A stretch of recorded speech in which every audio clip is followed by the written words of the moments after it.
Good morning, everybody. Today is our fourth day of this season of presentations, and semester two students are making presentations. Today, the topic of presentation is Indian and Western poetics. In the morning slot, we have 17 students making the presentations. Let us start with the first presenter. Dimple Dabi will come and make presentation on the architecture of meaning. I.A. Richards on translation and precision. Yes, you can start.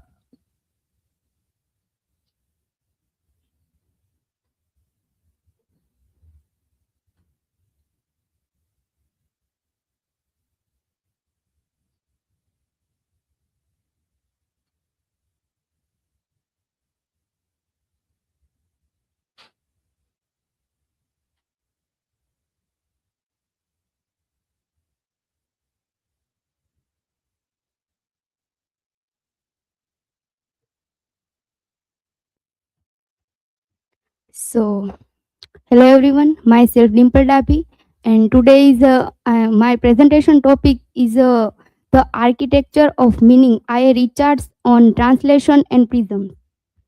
So here is my academic information. Then research question: how does Richards define value thought psychological satisfaction? Then hypothesis: Richard's framework holds that meaning and value arise from organized language and thought. Greater linguistic clarity, thought translation, and editing improves understanding and social harmony. Then table of content. Then introduction. This study explores the intellectual framework of I.A. Richards, linking language, psychology, and textual practice. Drawing on his work on basic English, his collaboration with Ezra Pound, and editorial theory by W. Hill, and argue that meaning it's fixed but shaped through annoying interpretation, and language is to a dynamic tool refined thought translation and critical reading to improve clarity and communications. Then intellectual intersection of Richards and Pound. Shared identity political administrative like a role in the 1930s, focusing on teaching how to read, and confusing connection both were deeply influenced by Chinese and philosophy, and challenge to translating Minsk. Then the goal is despite personal they shared belief the process to translation was ultimately training and writers and readers alike. Then efforts overcome linguistic confusion and thought prisms verbal control. Then I.A. Richards and basic English movement. The project, collaborating with C.K. Ogden, Richards prompt basic English readers vocabulary of 80-50 words, and global ambition. Richards viewed basic as a help student become aware and interpretive acts and required in language. Translation as a process. Richards argued that translation is not about product but is the process of waiting and testing possibility. Then adult of meaning. The mental check where is a reading compress and seeing with that they take the spoken speaker that mean. Then Ezra Pound's castigate tongue. Writer's training viewed a basic as a clear and applying of world uh, and work. Then translation Pound believe translating into castigator's segment of the mother tongue was a best training for young youngsters, and the paradox is a will Pound loved under under segment and foreign form he is used. Then access accept specific and meaning the goal insurance that is meant means is brought over rather than just what no man says. Then paradox of the general editors.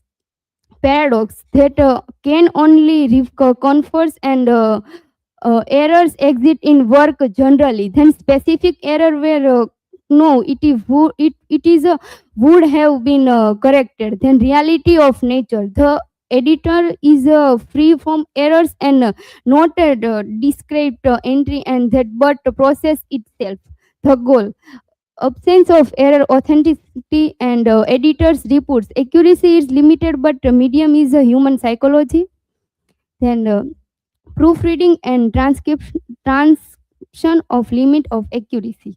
Then return of proofing. Each proofing cycle is to be 19% if efficiently. Then multiple cycles are required to reach higher order accuracy, and accuracy is hidden rate by not finding which production cells.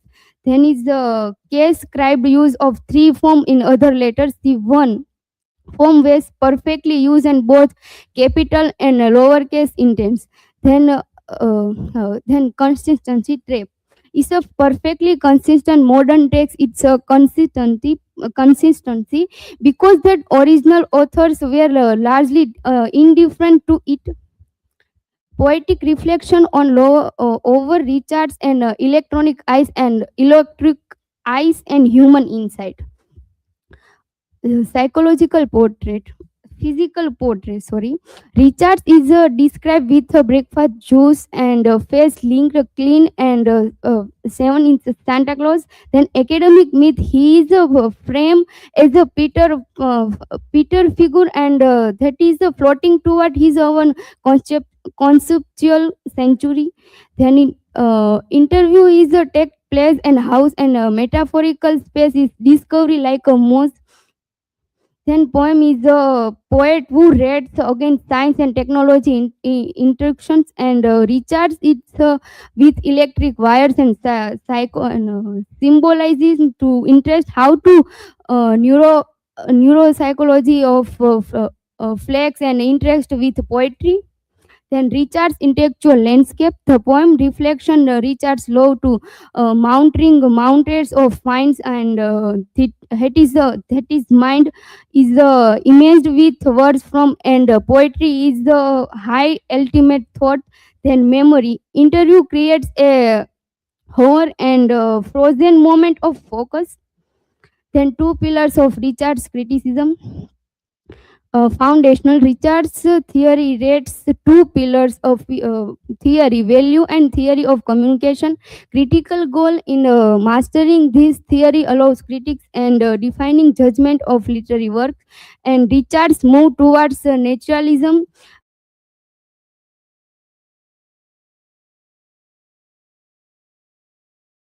to community. Then non-hedonistic happiness is defined to term satisfaction, not just pleasure. That communication shift is a approved experience and it must lead more life and less conflict, both overlays in other. Morality is purely matter of organization of avoid of wasting human possibility and simply means to greatest general happiness. Then from this, who is a discard of further and self-understanding true self-interest lead to bring usually member of society. Then conclusion. The work of I.A. Richard shows that linguistic presence and merely ethical and socially, from simplified vocabulary of basic English and editorial limits described by W. Speed Hill and translation discipline shared with Ezra Pound's meaning emerge through and annoying reflectment. Then continues its meaning of foster clear thoughts, more effect communication and more heroism human experience. Here is my references. Here is my learning outcome. I can analyze I.A. Richards' the naturalistic theory of value and idea of efficiency, and I can evaluate limit textual accuracy and editing and discussed by W. Speed Hills and then others.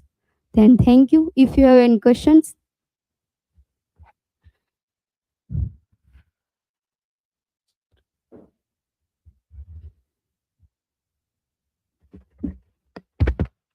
Okay, Dimple, my question is, what is Richard's final goal? Okay. Richard's final goal achieved clarity, harmony, and understand of human. It's through to language. So here is the answer. Anyone?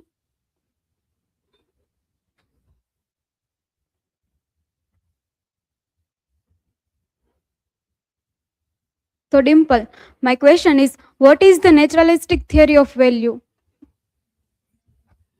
A naturalistic theory of value is defined as a word satisfaction and human impulses, and that not abstract and goodness. So this is, thank you, this is from my side.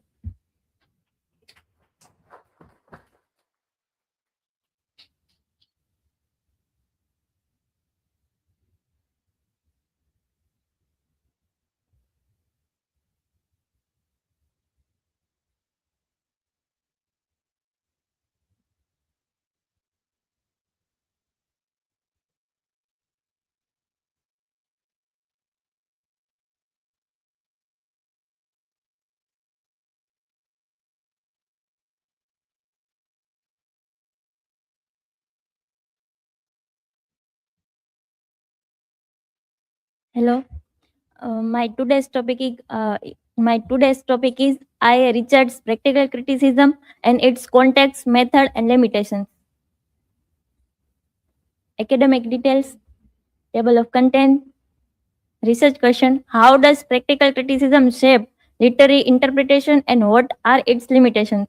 Hypothesis: how literary criticism revolutionary literary study through the close reading but is limited by the subjectivity, modernism, bias, and the institutional rigidity.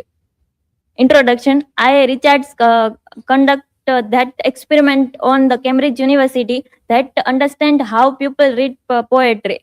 He gave 13 poetry to students without name, date, and background. The student wrote their response called protocols were in a week. The aim was is the understanding with the text or poem without the external influence. He called this experimental fieldwork in comparative ideology. The experiment was influenced by the post-war war one situation, but later its propaganda and misuse is language is evolved. As Robert Douglas explained, Richard is wanted to understand how language can influence and control human thinking. Learning outcome for students: identity, reading, and bias of practical criticism, evolution theory, and limitations of practical criticism, analysis the pedagogical paradox, and recognize the endure legacy of practical criticism. The 10 difficulties in practical criticisms. According to Richards, he understands the poetry and gave several poetries to students. Then 10 major difficulties are arrived. Important ones from these 10 is irrelevance, stock responses, inhabitants, sentimentality, decorative technology perspectives. This problem shows that reading is not simple. It is influenced by many factors. 10. The paradox of practical criticism. Richard shift focus from author to reader. It's called reader response theory in later. He supported reader response is important, but he also believe in context or correct interpretation of value. This creates a paradox that reading is subjective, not objective, but its correct meaning is training and objectives. Readers must control their bias but still reach the right meaning. So, his theory is both free but restricted in the same time. Theological limitation and blind spots. Method influenced by modern poetry by John Donne or Spencer. It's called poetry of being. Deep emotion is the individual expression of poetry. Spencer uses repetitions, language, and long structure or metaphor in in his poetry. Richard's method treats this weakness, but where the actually synthesis choice is missing. This shows that Richard's method is not just evokes in all style poetry, but it's favor modernist poetry and ignores other style of old English poetries. Legacy and institution or intellectualizations. The American spins, American critics such as Brooke love the strict focus on analysis of text itself, then drop down psychology. However, their completed or compulsory they through the Richard's complexity psychological ideas about how poetry balance the natural or nervous systems. The birth of new criticism, ignore of outside word, the forgotten purpose. The forgotten purpose is the original urgent reasons. Richard wrote the book to save society from the post-World War propaganda, but later it's derived by history. The ultimate baselines today, close reading is remain the absolute required foundation for anyone studying English literature anywhere in the world. Psychological theory or positivism. I. Richards used science and psychology to explain poetry. But when we read poetry, it affects our emotion and thinking also. Good poetry is balance our emotion and stability or peace. Poetry help us to evoke our feeling and bring them into harmony. Later critics like Brooke did not agree with this scientific idea. He said poetry evoke emotion in us. It's make us balance, but later critic through the idea was is scientific. They ignore the psychology and focus on the poem itself. Lethbridge's view, no need for reference method for poetry. J.B. Lethbridge argues that practical criticism is limited. Poetry can be derived into two types. That one is dense poetry and second is rhetoric poetry. First is according to Donne and second is according to Spencer. Both are simple and disparative poetries. Each type needs a difficult method of analysis. Lethbridge argue that we cannot use the method to study all poetry, but not all work well for the Spencer long and decorative style.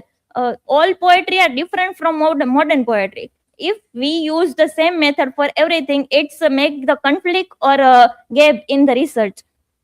The pedagogical paradox. Richards tried to give freedom to readers, remove authority from authors and contracts. It's mainly focused on reader response theory, but that institution required to standard answer, and there are absent in this. Focus critic by Robert is argue that an argument against stock response should have provoked so many new ones. Students are now trained to follow fixed pattern or interpretation. Original freedom is not in explanation system. Richards wanted to independent thinking, but later in education system his method into a fixed formula. Now students often repeat experimental answers. The fact of the text. I. Richards' practical criticism is very well known, but many people do not read it fully. It has become a common practical practice in literary students without knowing their origin or region.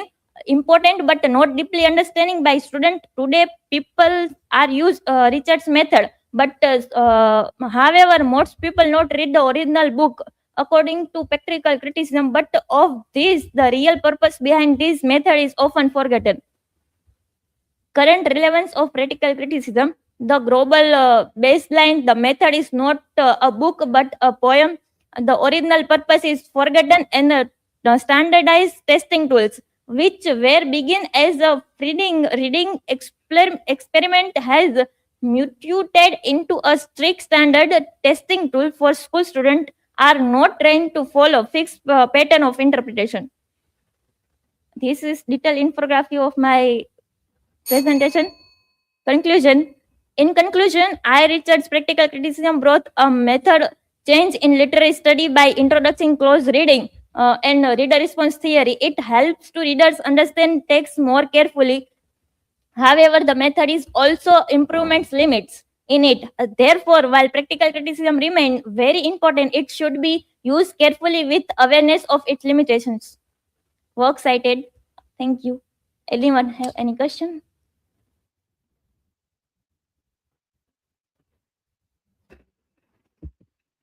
So, Nancy, according to Lethbridge, why exactly does Richard's method fail when we try to apply it to a poet like Edmund Spencer?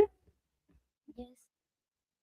Richard's method of practical criticism is mainly applying on modern poetry rather than old poetry. And Spencer is not mainly a modern poet, so his on also his poetry is rhythmic, long text, and metaphorical. So there are conflict and limitation evoked.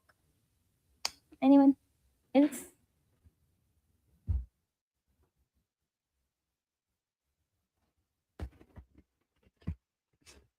So Nancy, in your presentation, you mentioned response. Can you explain what that means in simple terms? Talk response mean I Richards give their student several poetry without its background or history. It's called reader response theory. It's called stock response in simple language or term. Thank you.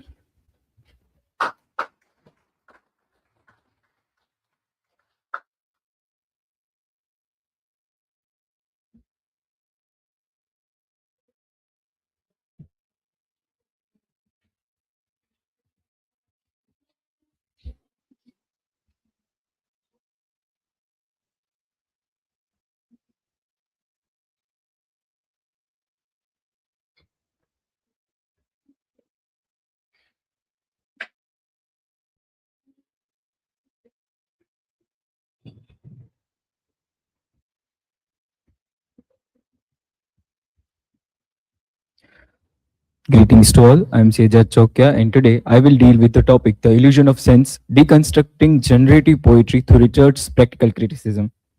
Here are my academic and as well as my presentation details, table of content which we are going to follow today in this presentation. The Bridging the Century, connecting the protocols of I.A. Richards from 1929 to the prompts of generative AI 2026. The psychological shift, transitioning from analyzing human inhibitions to analyzing machine algorithms as the source of literary data. Generative poetry acts as a technological version of Olipo constraints, where the machine operates within rigid syntactic templates, as argued by Kushina. The modernist parallel algorithm fragmentation and the randomness of contemporary of the 20th century crisis of faith and the search for order in a broken world. The core conflict is that does the absence of human author mean the end of poetic truth, or is the meaning now a co-production between the coder and the critic? My research question for this particular presentation is that to what extent can the interpretive framework of I.A. Richards' four kinds of meaning remain valid in the era of generative poetics, and how does the materiality of code, which is given by Glazier in his book, emphasize the 10 difficulties of literary judgment? Hypothesis would be that while generative poetry can successfully simulate sense and the tone through syntactic templates, it lacks inherent authorial intention.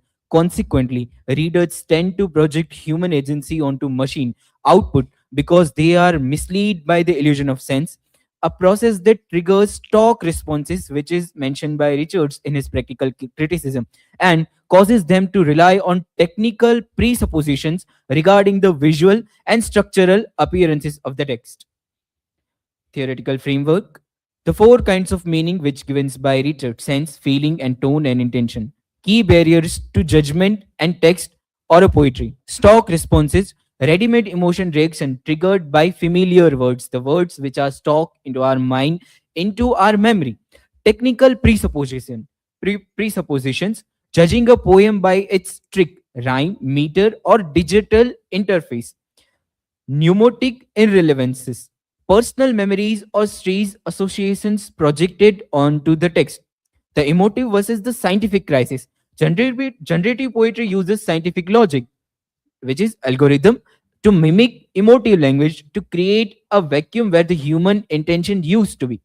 A AI, an AI is generative a poetry. We are connecting our own thoughts with it and find the connection between those words, which is generative. But when we connect our own responses, which are our collective memories, then it's become emotive.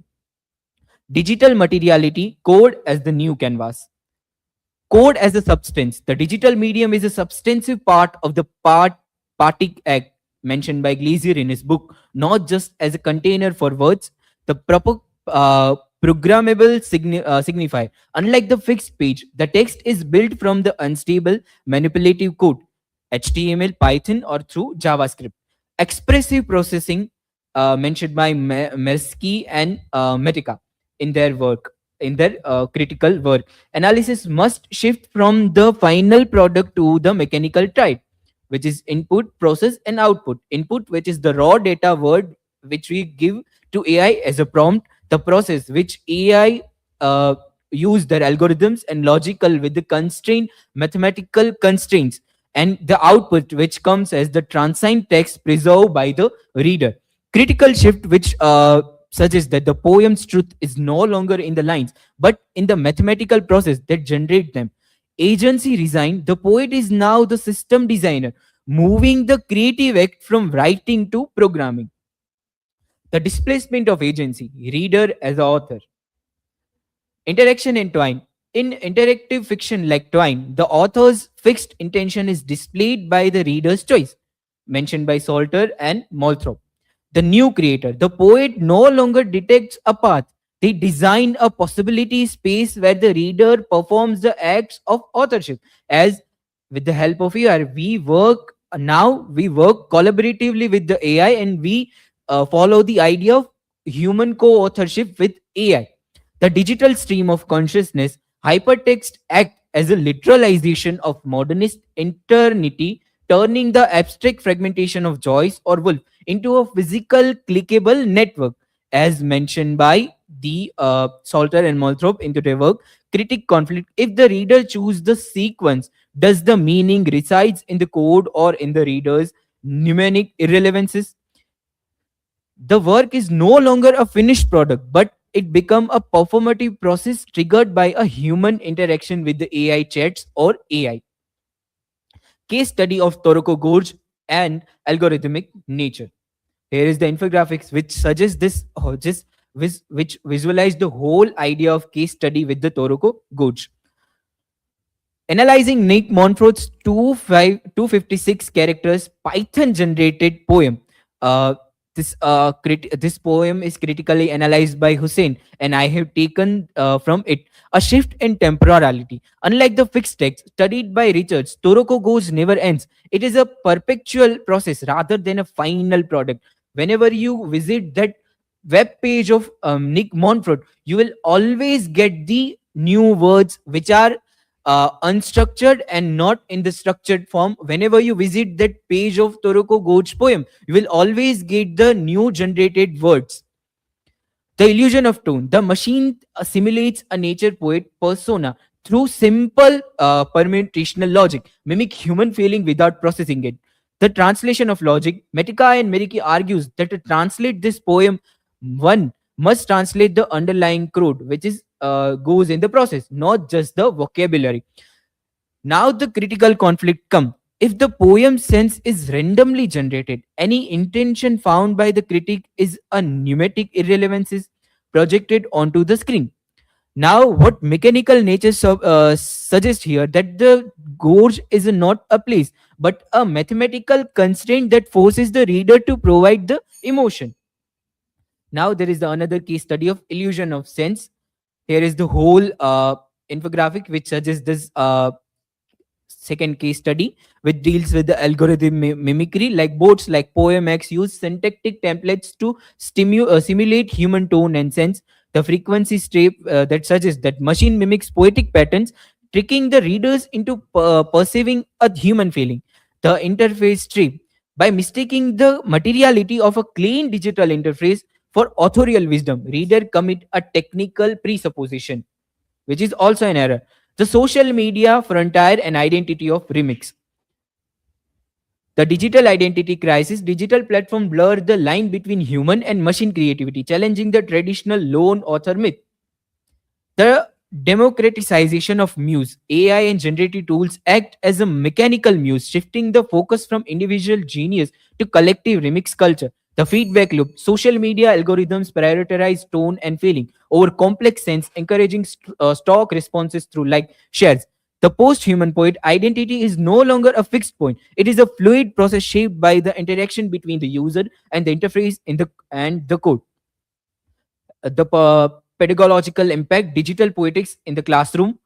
The new literacy success in the 2026 classrooms requires mastering both practical criticism and computational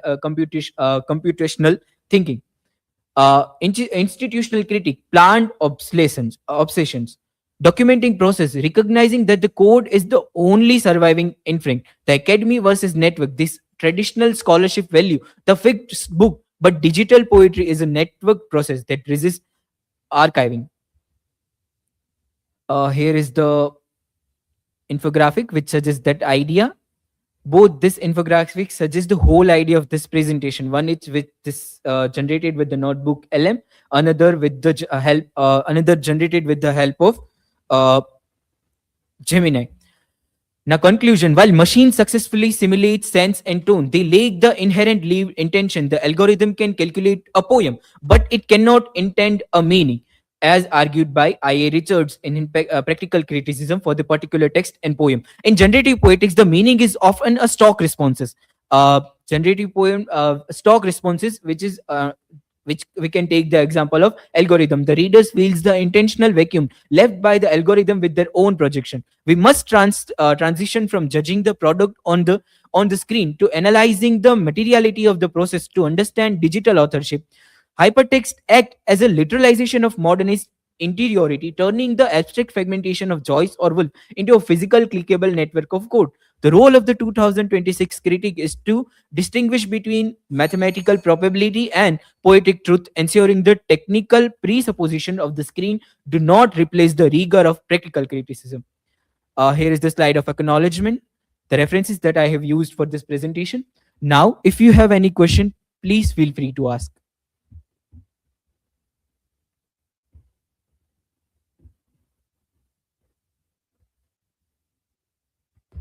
Hello. My question is, if Nick wrote the code for Torco George, why can't we say the intention belongs to him even if the computer picks the specific words? Okay, Nancy, thank you for your question. Uh, I would like to give one example from the field of engineers. Think it as a GPS navigation system. The engineers at Google are intended to build a tool that finds the fastest route, and it suggests that which exact time, if you turn on that particular road or on that particular street, you will reach that particular place on this or that time. So it is just like that. In same happened in Toroko Gorge. Montfort is an engineer. He built the map, the code, but the individual lines are like the GPS, giving you a random detour. And as Richards would say, the intention requires a specific human aim in the specific moment. When a machine picks a word because of mathematical constraint which is generated with the code or algorithm, it's just a calculating poem. We readers are once driving the car and giving the trip its meaning. If there any other question, please ask.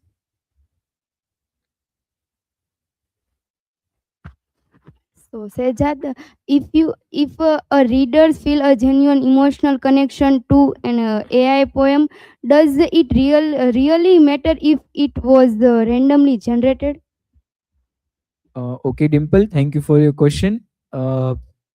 As Richards talk about stock responses of our memory, which work when we analyze any particular poem or read any particular poem or text, those particular stock responses and words gave us that if those words are similar, we find more similarity and more connection with that particular text or poem. Think every day when we read a newspaper, horoscope comes, and from last 6 years, the lucky color in my Rashi Kumbh is golden. And whenever I read, I laugh. So whenever we connect this idea, we when we read horoscope, like if there is a written the big changes will came into your life like this and that this turn came into your life, you will get this well, you will meet new people, this will happen in your life, this will happen with your health. So such horoscope given by given in the newspaper, we find connection for our own self into that particular horoscope, though it is written for the vast amount of group, that it is not particular for Sejad whose Rashi is Kumbh. There are many other people with Sa, Sha and Ga whose Rashi is Kumbh. So we find similarity when we connect our own self with those things. So this is from my side. Thank you so much.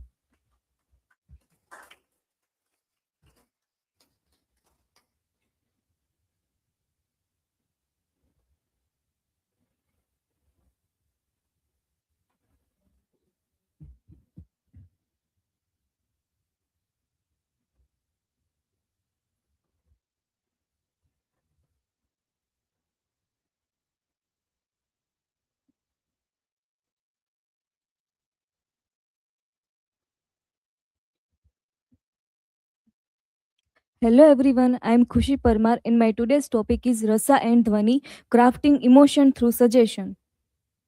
Here is my academic information, table of content. My research question is how do Rasa and Dhwani function together in Indian poetics to create deep aesthetic emotion through suggestion rather than direct expression? And hypothesis is aesthetic emotion is most effectively produced through suggestion, demonstrating that indirect expression generate deeper and more universal emotional experience than direct expression. Introduction. Indian poetic offer a unique way of understanding literature as aesthetic and emotional experience rather than more linguistic expression. Unlike Western emphasis on a structure and representation, Indian theory highlights how meaning is suggested and emotionally realized. Rasa and Dhwani. From the core of this theory, while Rasa is final emotion experience, then Dhwani is the process of that evokes it. This shifts literature from being informative to transformative, where readers do not just understand meaning but experience in internally. Philosophical background. Indian poetics is rooted is in philosophical ideas about reality and knowledge. So reality is subtle, layered, and not fully expressible in words. And language is limited in indirect, and truth is often experienced rather than explained. Thus, literature uses suggestion to communicate deeper meanings that cannot be directly stated. This aligns literature with spiritual and philosophical realization where meaning unfolds within the reader. Nature of Indian poetics. Here are some major characteristics. First is focus on experience rather than expression. Second is emphasizes on reader's response. Third is literature as a means of emotional refinement. And last is aim is aesthetic pleasure. So unlike purely structural analysis, Indian poetics prioritize inner emotional transformation. Concept of rasa. Rasa is the essence of aesthetic experience, the emotion reshaped by the reader. Here are the key features of rasa. It's unversatile emotion, not personal. It's a detached from real life consequences. It's transform ordinary feeling into artistic enjoyment. So even painful emotion like sorrow become a pleasurable in literature. So emotion in art is not suffered but aesthetically enjoyed. Thus, rasa is not emotion itself but refined emotional experience. Here is the types of rasa. Shringar. It means a beauty and attraction. Karuna means compassion and sadness. And third is Rodra. It means rage, anger. And Vir Rasa is courage. Shant is tranquility. Other is Adbhut, Bibitsa, and many others. Each rasa creates a distinct emotional atmosphere, shaping the reader's experience. Aesthetic experience. Aesthetic experience has three main qualities. First is universality. It experienced similarly by the all readers.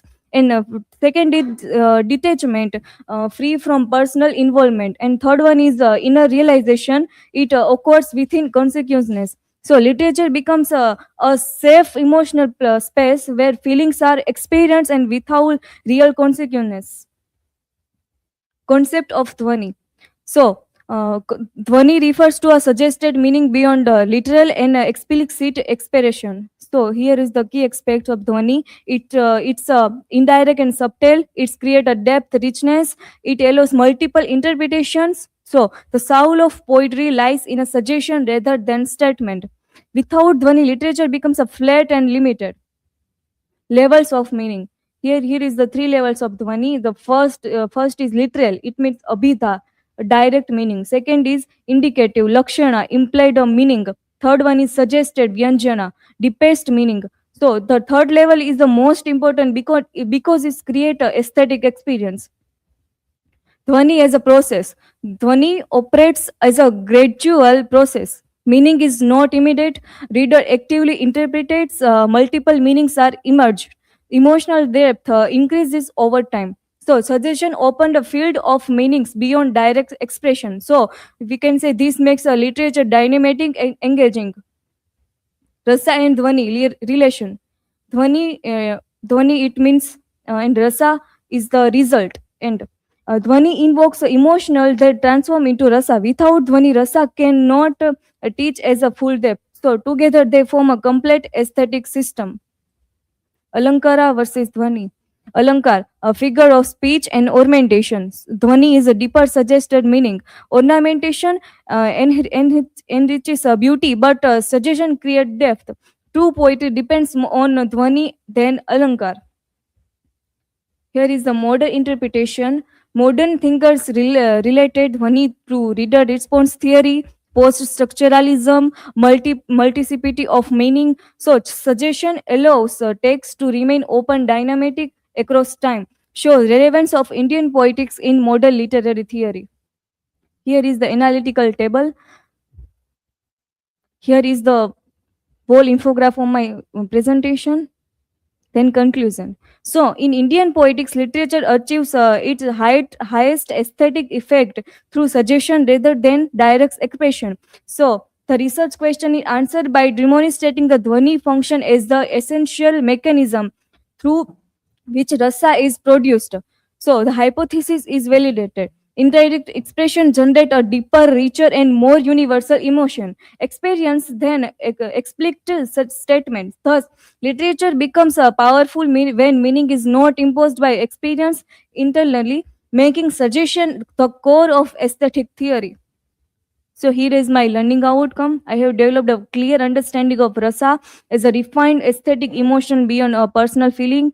I understand the indirect expression produces deeper and more universal emotional experience than direct statement. Here is my resources. Thank you. If you have any question, please feel free to ask.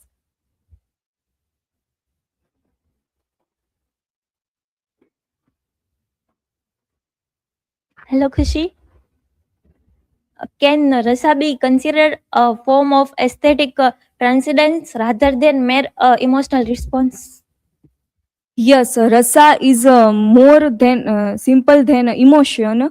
It's a deep, enjoyable feeling that takes us a beyond normal experience.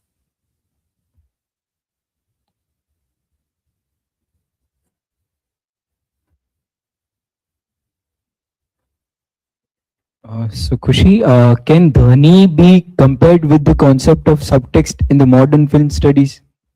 Yes, Dhwani and subtext both mean a hidden meaning.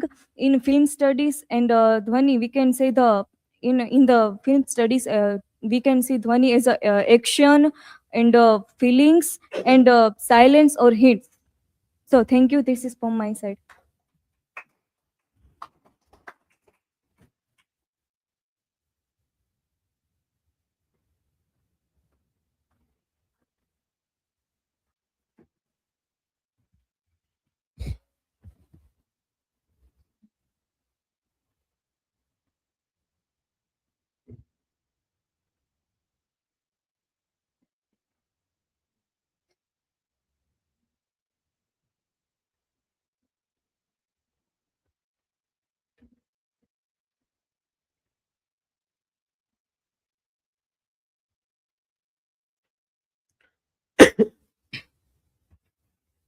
Hello, good morning, everyone. So today's my presentation topic is Rus theory and the Aristotle's concept of catharsis. Here is my academic details as well as my presentation details. This is the table of content and introduction. The intersection of Eastern and Western dramatic poetry theory, it offers a profound look into how art affects the human psyche. While Aristotle's Poetics focuses on the structural and emotional purgation of the audience through tragedy, and Bharat Muni's Natya Shastra outlines a complex system of ras or aesthetic flavor, which transforms primary emotions into a state of blissful contemplation. According to Bainbridge, both theories seek to explain the transcendental nature of performance, moving the spectator beyond the mere observation into a shared emotional reality. My presentation explores how these two ancient traditions, despite their geographical and cultural distances, converge on the transformative power of art. This is my research question. In what ways do the mechanism of emotional transformation in Bharat Muni's Ras theory align with or diverge from the psychological relief found in the Aristotle's catharsis? And this is the hypothesis that while both theories aim for an emotional cleansing, catharsis is primarily a therapeutic release of pity and fear, and whereas Rus theory is a constructive synthesis of emotions leading to spiritual enlightenment. And here is the historical foundation: Poetics versus Natya Shastra. The foundations of this theories lies in the foundational texts of their respective civilization. Aristotle's catharsis is rooted into the Greek tradition of mimesis, where drama serves as an imitation of action that triggers a specific emotion response. And conversely, as noted by Dhar, the Natya Shastra treats drama as a fifth Veda, emphasizing a holistic sensory experience that includes music, dance, and gesture, while Aristotle emphasizes the plot, mythos, as the soul of tragedies. The Indian tradition prioritized the rasa as the ultimate essence that justifies the existence of performance itself. The mechanism of catharsis. Aristotle defines that catharsis as the purgation or purification of the souls, especially through the arousal of pity and fear. And according to Goyle, this process acts as a safety valve for the audience, allowing them to experience intense negative emotion in a controlled environment, thereby leaving the theater with a sense of calm of mind, all patients spent. It is a restorative process that focuses on the psychological health of the spectator by balancing their emotional state through ritualistic release of tension. And the mechanism of rasa. Rasa theory operates through a complex interplay of bhav, it means emotion, and vibhav means determinants. Unlike the singular focus of catharsis, rasa is the testing of emotions where the spectators, means sahraday, means audience, we can say, reaches a state of atmanand or a spiritual bliss. As Singh explained that the transition from mundane emotions, means the sthai bhav, to refined aesthetic experience, means ras, requires a level of detachment and intellectual sophistication. It is not merely a release of energy, but a sophisticated reconstruction of emotion into a universalization of, from beauty and joy. Here is the comparative view: purgation versus transformation. A critical distinction between the two theories lies in the end, the goal of the emotional journey. Catharsis is often viewed as a medical or a religious metaphor for the flushing out or harmful emotion to restore the equilibrium. In contrast, Gero argues that rasa is transformative rather than the purgation, or we can say purification. It does not seek to get rid of the emotion, but to elevate at a higher plan of consciousness. While the Aristotelian viewer feels lighter after the tragedy, and the Indian viewers feels fuller, having tested the essence of human experience through the lens of aesthetic distance.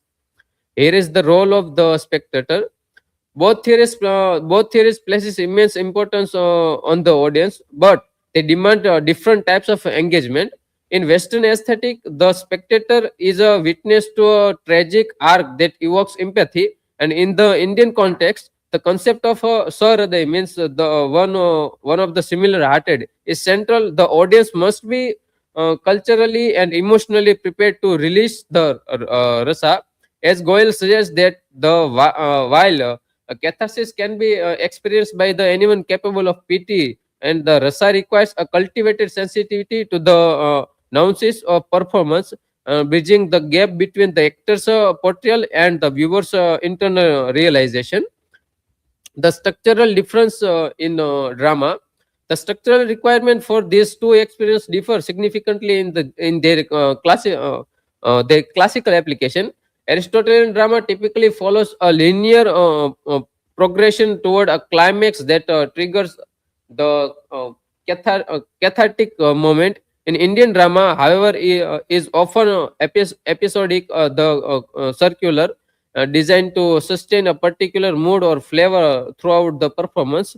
As Ben Bridge notes that while Western tragedy emphasizes the finality of the hero's fall, and in Indian drama avoids the strictly tragic ending in favor of the resolution that restores cosmic order. It means dharma, facilitating a sustained state of rasa.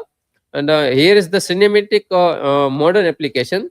Modern scholars have successfully applied these ancient theories to contemporary media, including films. It explores how Indian cinema often blends this concept using the emotional intensity of Western style conflict to build toward a traditional rasa based on climax. This synthesis shows that the human response to narrative, whether through the cleansing of the soul or the testing of an emotional, remains a universal concept.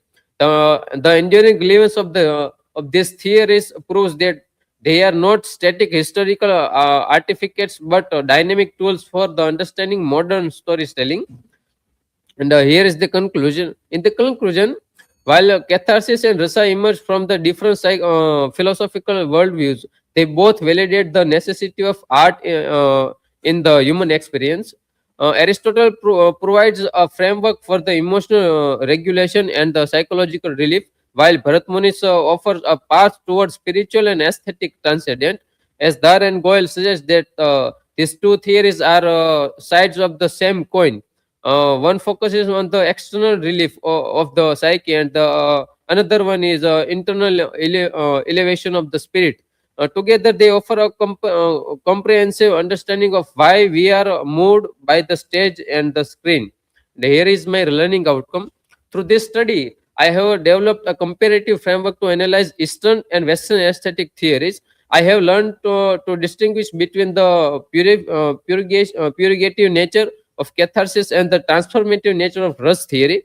I have also gained the ability to apply ancient dramatic principle to modern media and the cross-cultural performance context. And these are my references which I have used in. Thank you. This is for this. If you guys have any question, please ask.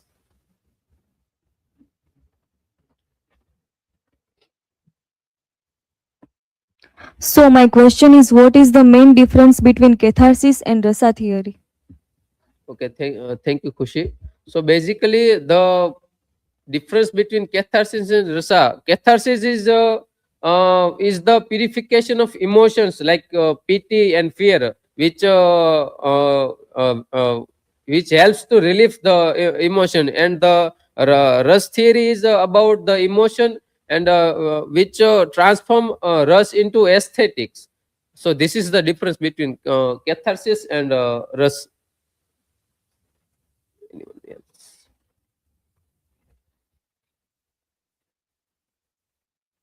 Sandeep, what is catharsis according to Aristotle? Okay, Sajad. According to Aristotle, catharsis is the purification of emotions, which helps audience to relieve their emotions like pity and fear.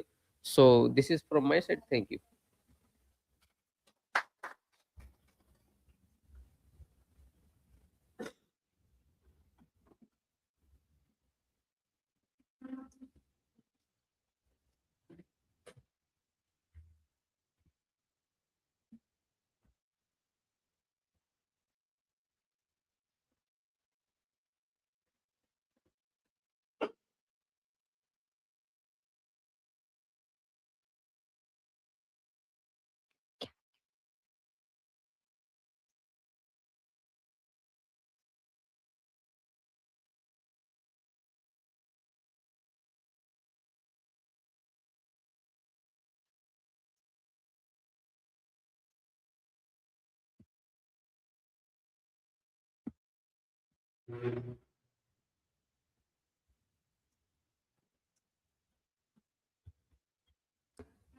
A very good morning, everyone. Myself Dimple Parmar, and my today's topic is Rasa and Shakespeare, a cross-cultural aesthetic approach. And this is my academic information and then table of contents. And my research question is, how can Bharat Muni's Rasa theory be applied as a cross-cultural aesthetic framework to interpret the emotional structure of Shakespearean drama? And my hypothesis is, Shakespearean tragedies structurally evoke dominant rasas, just as Karuna, Rodra, and Bhayanka. The emotional response generated in Shakespeare's audience parallels the aesthetics experience described in the Rasa theory. Rasa theory complement and expand Western concepts like Aristotelian and catharsis rather than contradicting them. And then introduction. The application of Indian aesthetic theory to Western literature has increasingly gained recognition with the field of comparative literary studies. Traditionally, Shakespearean criticism has been grounded in Aristotelian concept, catharsis, along with the various Western dramaturgical and philosophical framework. However, contemporary scholarship argues that Bharat Muni's Rasa theory provides a compelling alternative framework for examining the emotional structure of Shakespearean plays.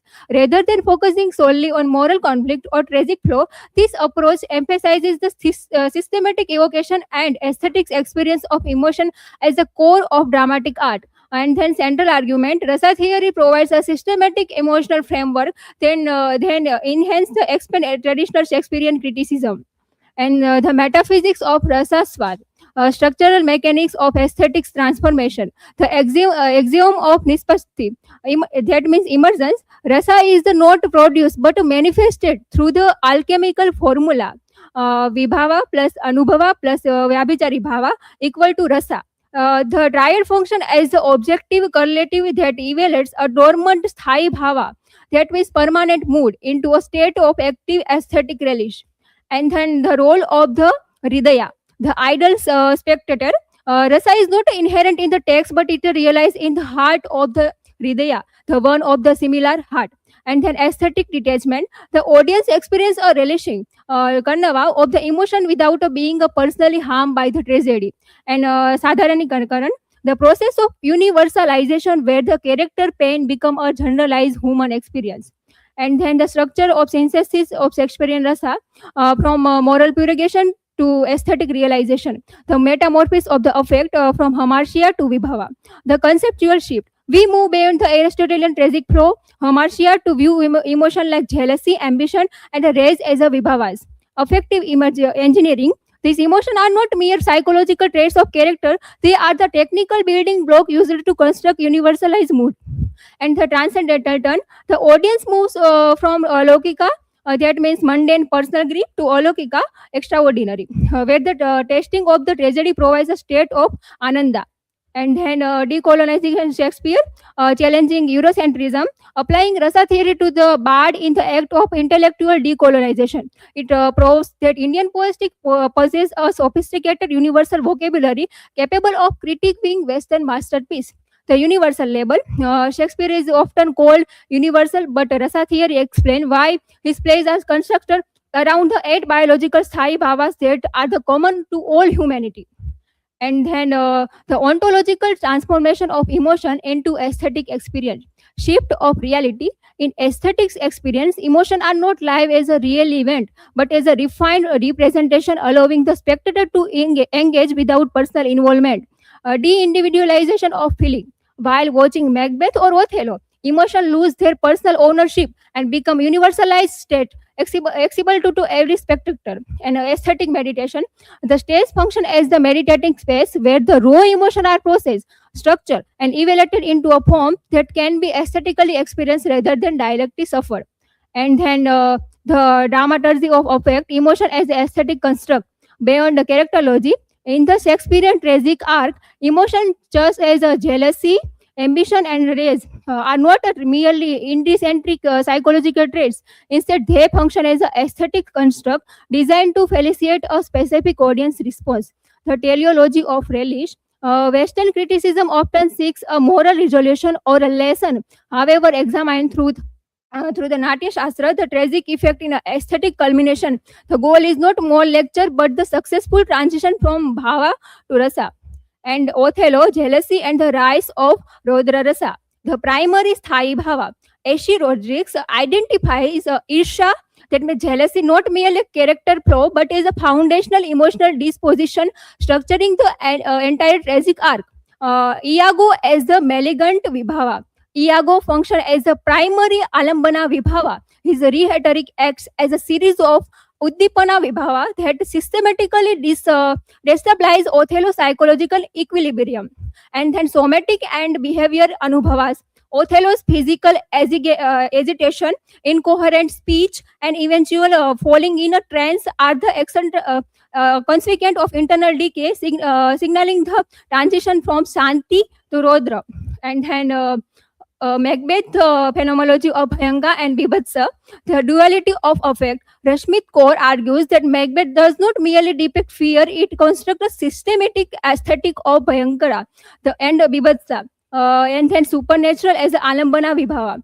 The weird sister and their prophetic solicitation are not just a plot device but essential determinants. They destabilize the heroes, sattva, that means purity, initiating a state of chronic shanka, apprehension. And then externalizing the internal. Macbeth hallucination, the air-down dagger, and Banquo's ghost serve as anubhavas. They bridge the gap between internal guilt and externalized psychological fragmentation. And then Cymbeline, the late Romance paradigm, the primary aesthetic state.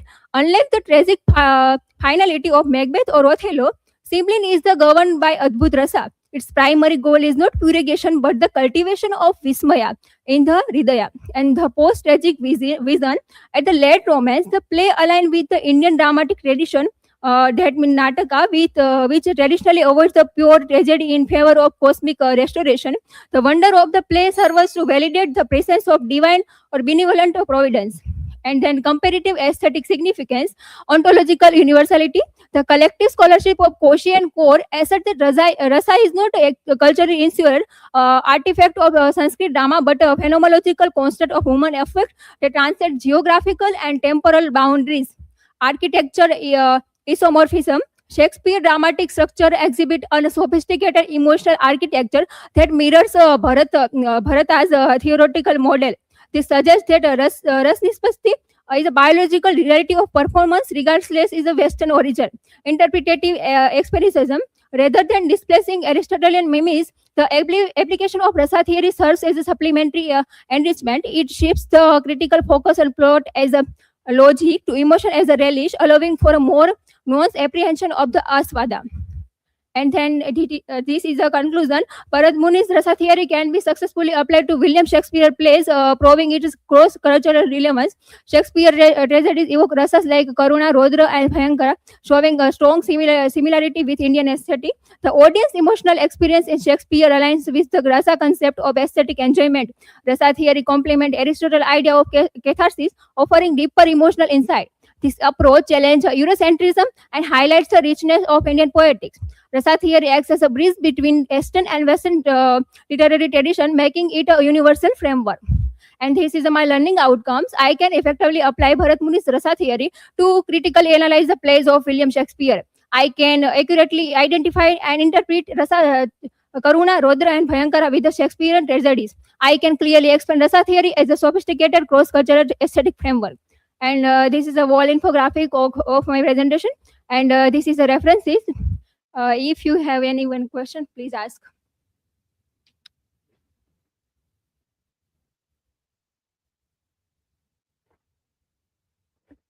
So, Dimple, my question is, why do audiences enjoy tragic emotions? Audience enjoy tragic emotion because is also changes sadness in the safe and meaningful way. We can see in the concept of Aristotle how the catharsis also change in the purgation. Also people feel the light by the pity fear, and we also saw in the Bharat Muni's theory how the people also feel by the sorrow. It is not a tragedy, but it is also say part of the art. Any other?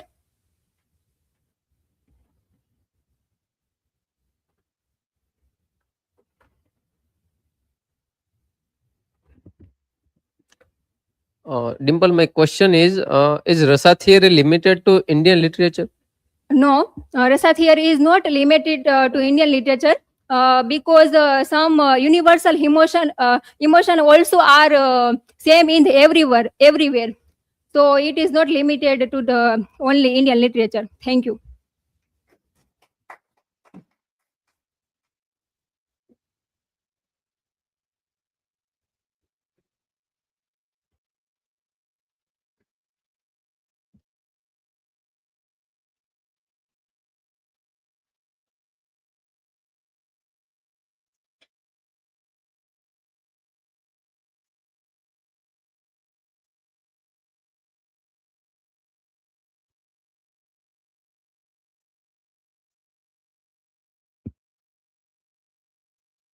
Good morning, everyone. Myself Divya Dhabi, and today's my topic is the plot structure and the development of Rasa in Kalidas Shakuntala.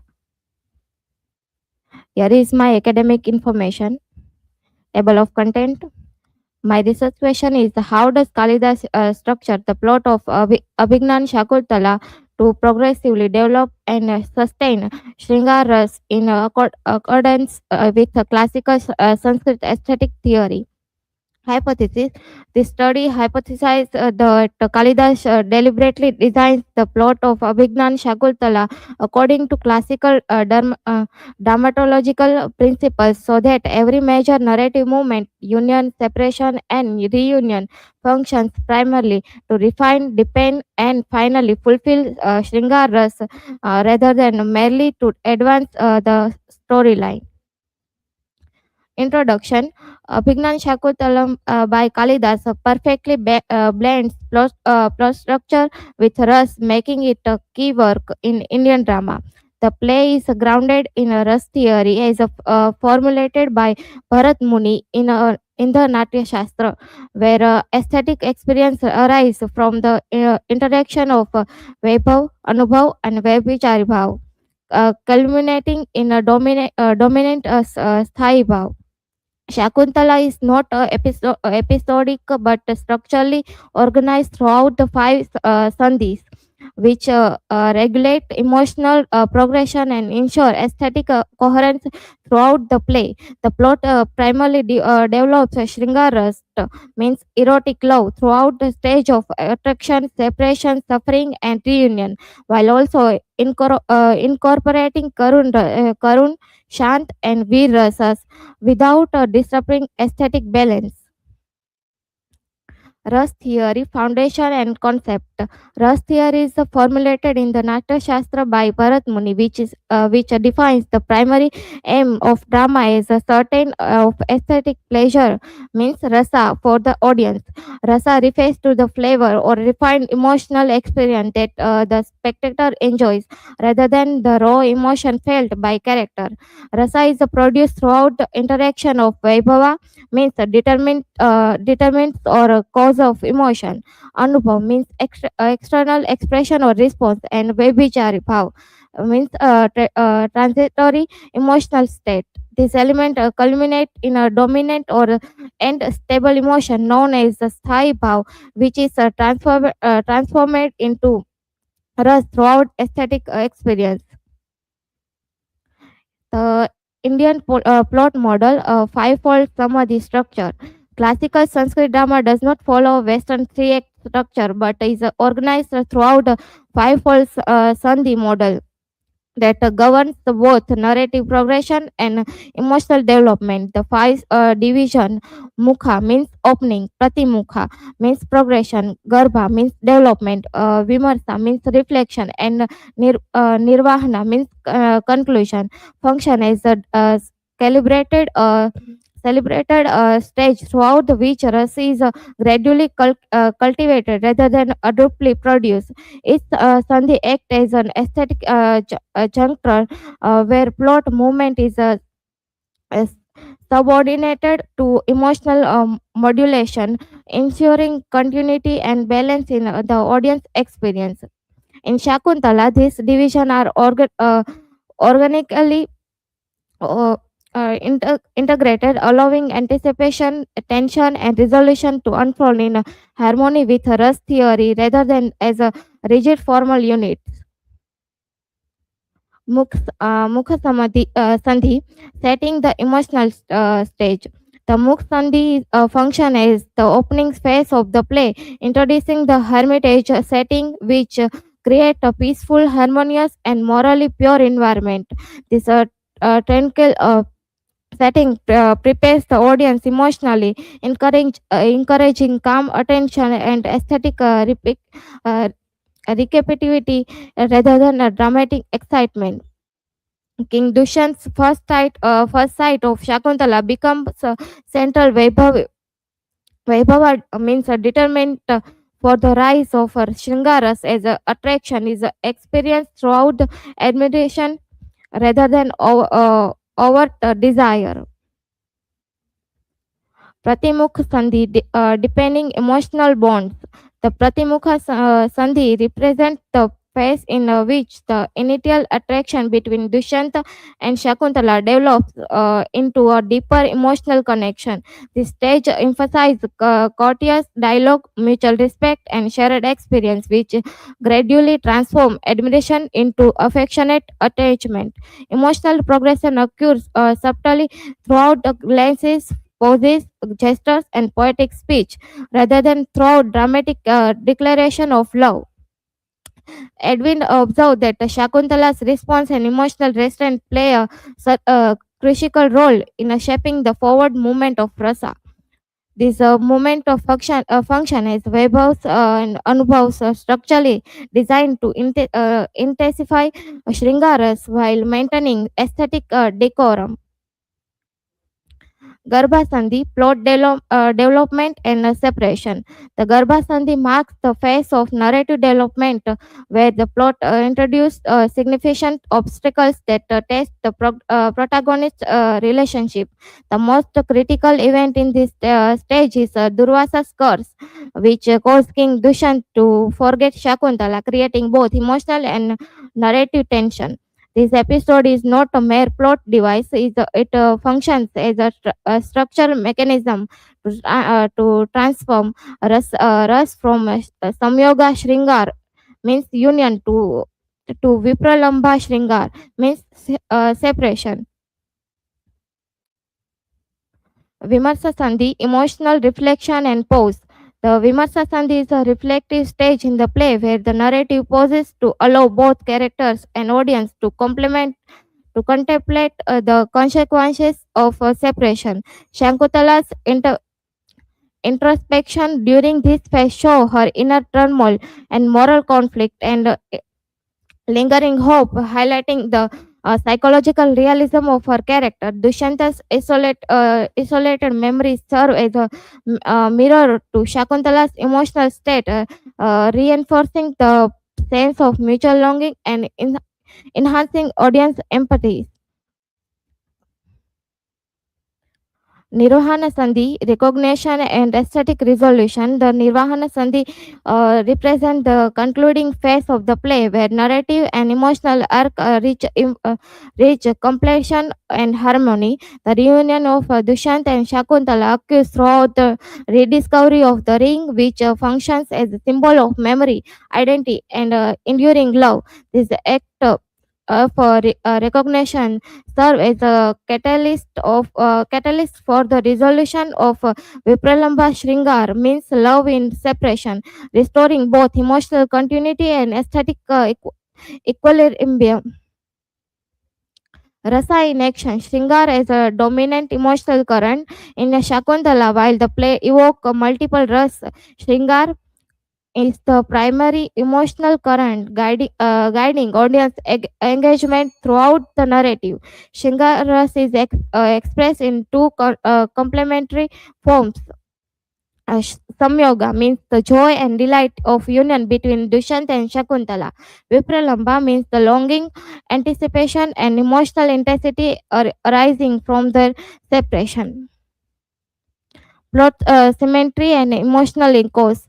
Kalidas Shakuntala demonstrate internal narrative symmetry where events and emotion in the opening scene are reflected and resolved in the closing section. Emotional motifs such as the initial attraction and separation and longing are mirrored and echoed throughout the plot, reinforcing the play's rush progression. Psychological and aesthetic integration. Critics like Purasu Balakrishnan emphasize that events such as the Durvasa's curse and the lost ring are not mere plot mechanism but serve as psychological symbols. These symbols heighten the emotional intensity by directly engaging the audience empathy and anticipation, reinforcing the development. Critical perspective on plot and rasa. Here, scholars Edwin, his key argument is that each sandhi is deliberately structured to advance ras development, and how it helped to understand Shakuntala reveals the technical precision and architecture design behind the play's emotional progression. Robert E. Goodwin, emotional his key argument is emotional entertainment is achieved throughout aesthetic restraint, poetic imagery, and subtle characterization rather than over drama. And how it help to understand Shakuntala explained how refined and sustained rasa is created without excessive sentimentality.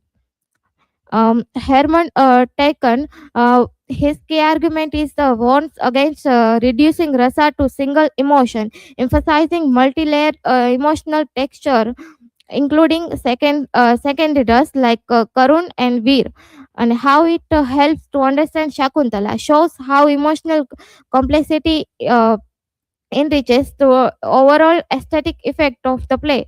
Together, this perspective demonstrates that Shakuntala is not a merely a romantic narrative, but a sophisticated integration of plot structure, emotional depth, and classical aesthetic theory, where plot and rasa are inseparable, and every dramatic moment enhances aesthetic and psychological engagement. Conclusion. Shakuntala is a classic example of Indian drama where plot structure is a key to creating aesthetic emotions, means rasa, rather than just telling a story. The fivefold sandhi structure, means mukha, pratimukha, garbha, vimarsa, and nirvaha, guides the audience throughout anticipation, tension, reflection, and resolution. Kalidas skillfully uses Vaibhava, Anubhav, and Vaibichari Bhav to develop a Shringa Ras and other emotion. Narrative symmetry and emotion echoes connect early events with later ones, enhancing engagement. Symbolic elements like the curse and the ring add psychological depth, making the play emotionally and intellectually rich. This combination of plot, character, and emotion gives Shakuntala its enduring importance in Indian and world literature. This is the infographic of my entire presentation. My learning outcome after completing this presentation, I have learned that plot in Sanskrit drama is constructed mainly to evoke rus, not simply to narrate events.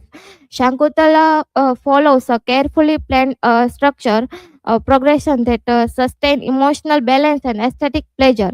Devices such as the core, separation, and memory loss serve aesthetic and psychological purpose rather than accidental plot turns. Shringaras develops gradually throughout anticipation, suffering, and recognition. This is my reference. Thank you. If anyone have questions, please feel free to ask.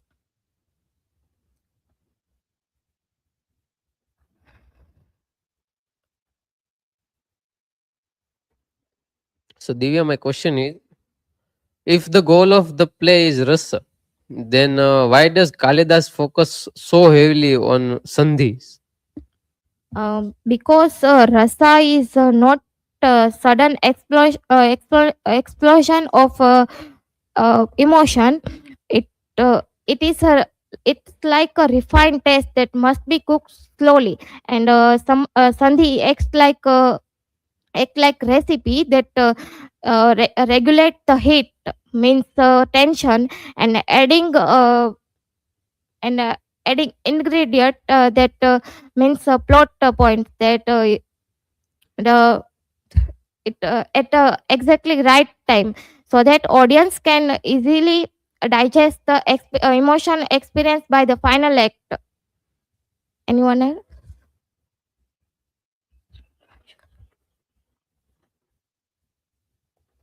Divya, my question to you: how is Sanskrit drama different from Western drama? Western drama is usually focuses on conflict, tragedy, and actions, while Sanskrit drama is focuses mainly on emotion and aesthetic pleasure like rasa. In Sanskrit, Sanskrit drama is not to show just to show uh, uh, just to show struggle, but also but to leave audience in a state where inner state in a inner balance and harmony. Thank you. That's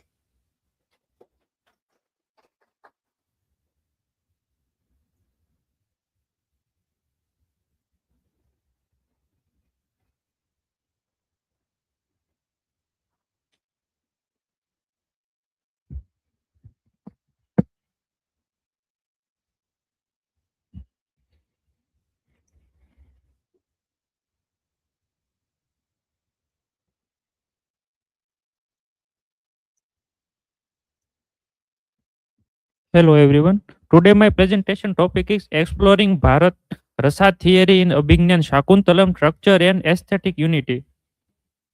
This is my academic information, table of content, research question. How does Kalidas use Ras theory in Abhignan Shakuntalam to create a unified emotional experience for the audience? Hypothesis. This study argued that the play transformed emotion in a systematic and grad, grad, gradual way rather than presenting them randomly. Sringar is the main and dominant ras of the play. Other ras like Karun, Rudra, and Adbhut support it. Each rush appears at the right moment in the story. Introduction. Rush theory is a basic and most important idea of Indian aesthetic. It was explained by Bharat Muni in the Natya Shastra. It's helped us understand how literature, drama, and art create emotional experience for the audience. Rus does not mean simple of real life emotion. It means a refined and universal feeling that everyone in the audience can enjoy no matter their personal situation. When we watch a play or read the story, we do not feel our own personal happiness or sadness. Instead, we experience emotional in artistic and enjoyable way.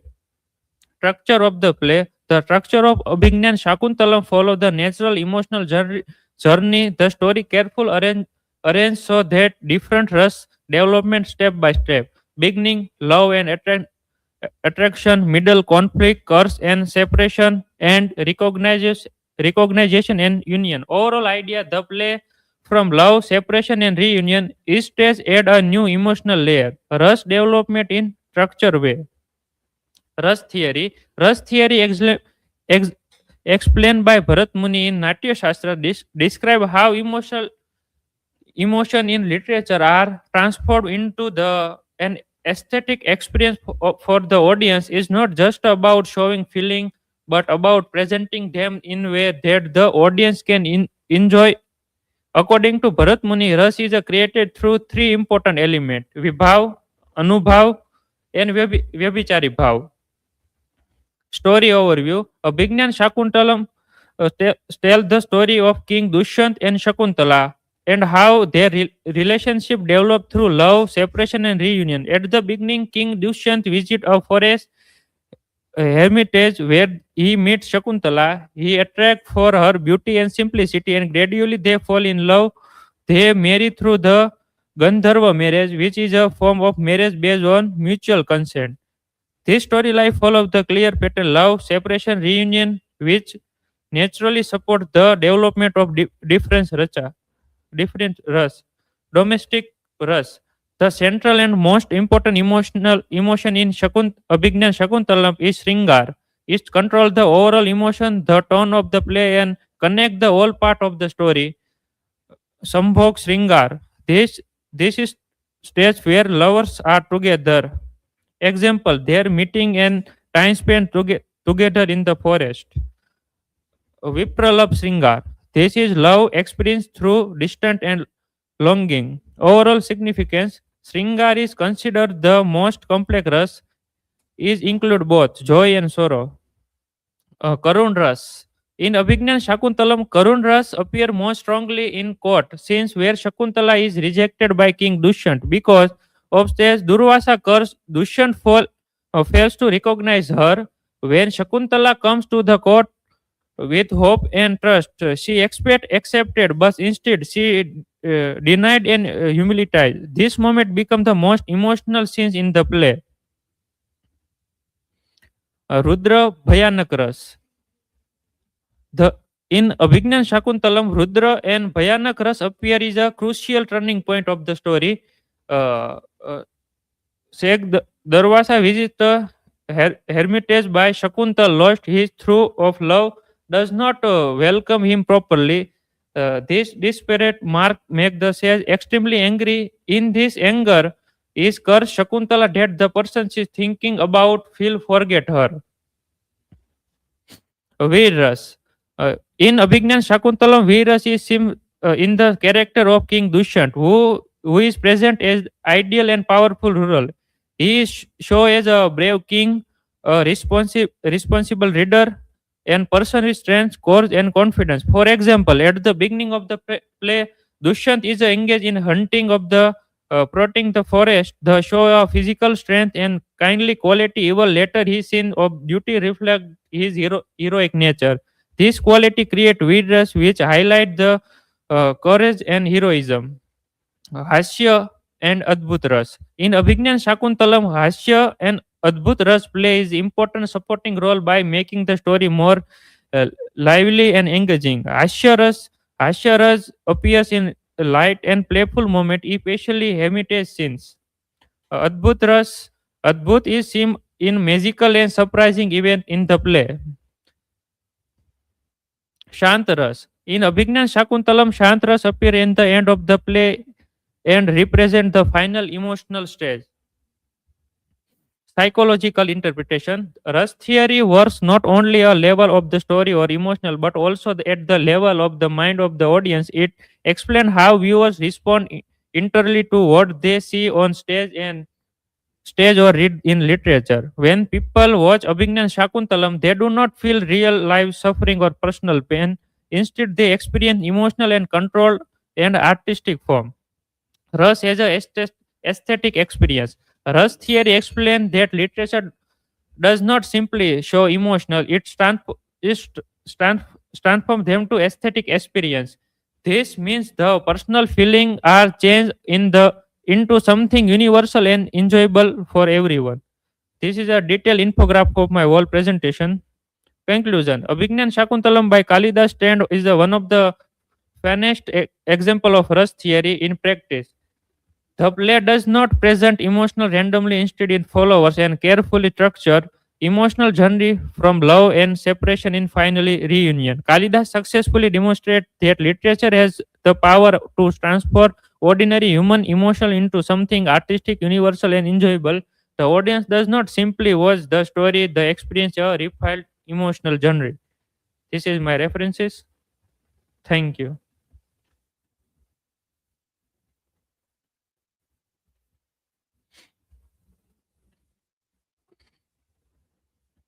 Milan, my question to you: what is the importance of Hasya and Adbhuta Rasas? Hasya provide humor and relief, while Adbhut create a wonder through magical element like a ring and divine uh, intervention.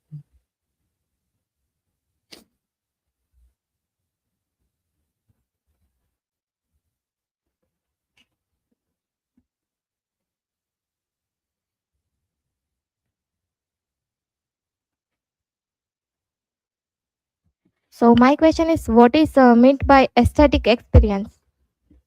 Uh, Aesthetic experience, it is the transformation of the emotional into artistic enjoyment where pain become meaningful and pleasurable. Thank you. This is for my side.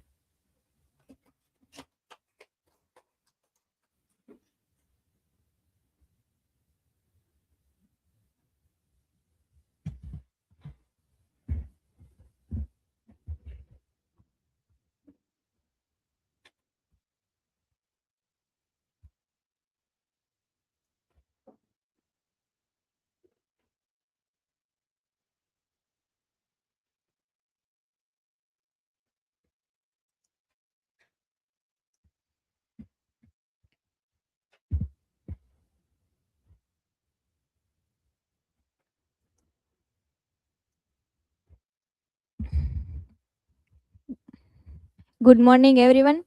Today I will present about Northrop Fire's uh, arche- archetypal criticism. My topic is archetypes as universal mythic pattern in literature. My research question is, how do archetypal pattern influence the structure and interpretation of literary text? Hypothesis: if literature is structured by recurring archetypes derived from myths, then literary works across cultures will display similar narrative patterns and symbolic meanings. Then, introduction to archetypal criticism. Meaning of archetypal criticism. Archetypal criticism is a method of literary analysis that focuses on recurring symbols, images, characters, and narrative patterns in literature. Northrop Frye's archetypal criticism explains that literature is structured through recurring myths, symbols, narrative pattern called archetype. Uh, creation. Fries believed that literary works are not isolated creation but part of a larger imaginative tradition influenced by mythological and cultural stories. Uh, Through the study of archetypes, critic can understand how literature reflects universal human experience and shared symbolic meaning across different culture and historical periods. Then, concept of archetypes. total 6 concept of archetypes in the first is archetypes as universal symbols. Archetypes represent ideas and experience that are common to all human societies. Example like symbols such as light representing hope and darkness representing evil or ignorance. Then second is archetypal character in literature. Common character archetypes include the hero who undertakes a quest, the mentor who guides the hero, the villain guides the hero, and the villain who create a conflict, and the trickster, trickster who challenges social norms. Then third is archetypal narrative situations. Certain this story situation appear repeatedly in literature, such as the heroic quest, the journey of transformation, the journey of transformation, the battle between good and evil, and the search for knowledge or identity. Then continues the fourth concept is archetypal imagery and symbolism. Images like water, fire, mountains, and forest and seasons often carry symbolic meaning in literature. These images help communicate deeper emotional and cultural ideas. And fifth is archetypes across cultures. Similar archetypal pattern appear in Greek mythology, Indian epics, and uh, bi- biblical stories and modern literature, demonstrating the universality of these symbolic structures. Then role in literary analysis identifies archetypes, allows critics to analyze literary works beyond the surface narrative and explore deeper symbolic and cultural meanings. So this concept archetypes as universal symbol, characters, and situation found in many literary works. Uh, it explains that these patterns appear across cultures and help readers understand deeper meanings beyond the surface story. And next is Fry's mythic structure of literature. Northrop Frye proposed that literary narratives follow mythic patterns similar to the natural cycle of seasons.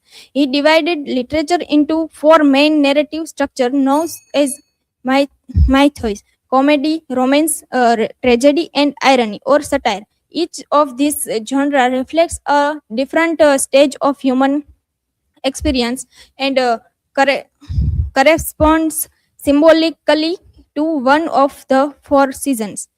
First is the seasonal structure of literature. Fries connected literary genre to the seasonal cycle, suggesting that storytelling follows patterns similar to the natural rhythm of life and nature. And second, comedy associated with spring. Comedy represent a renewal, harmony, and social reconciliation. Like spring, it symbolizes new beginnings and the restoration of order. Romance associated with summer.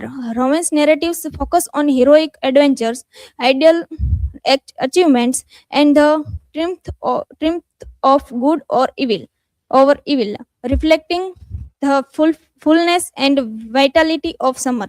Then fourth is a tragedy associated with autumn. Tragedy despite the downfall of the hero, suffering and loss. Like autumn, it symbolizes the decline and the fading of life.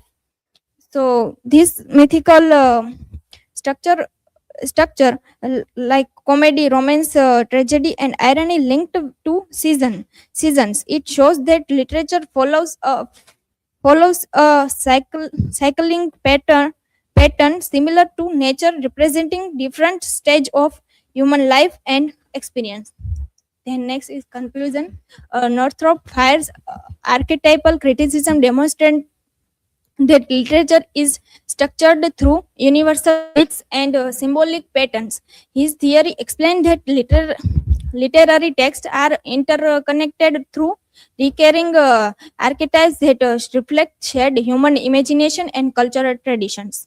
By identifying these archetypes, critic can analyze literature more deeply and understand the universal themes that shape storytelling across cultures. Then this is my reference, and thank you. Anyone can ask.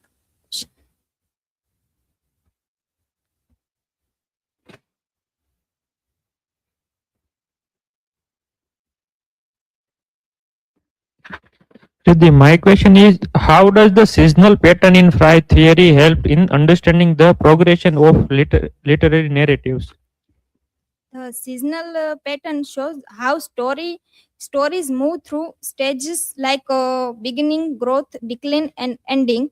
These structures help readers recognize that many narratives follow a natural cycle to un- to life and nature, making them easier to understand and compare.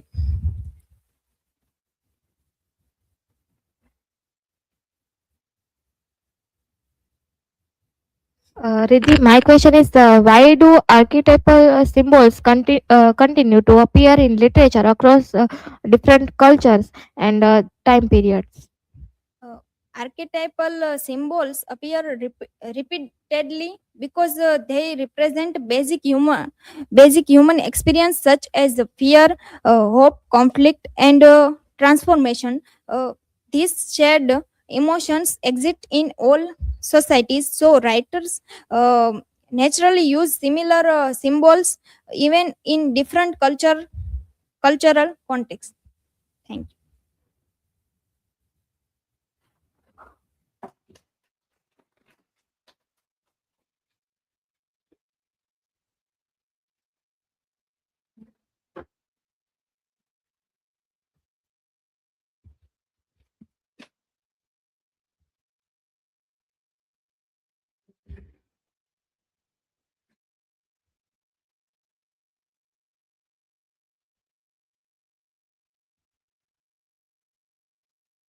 you.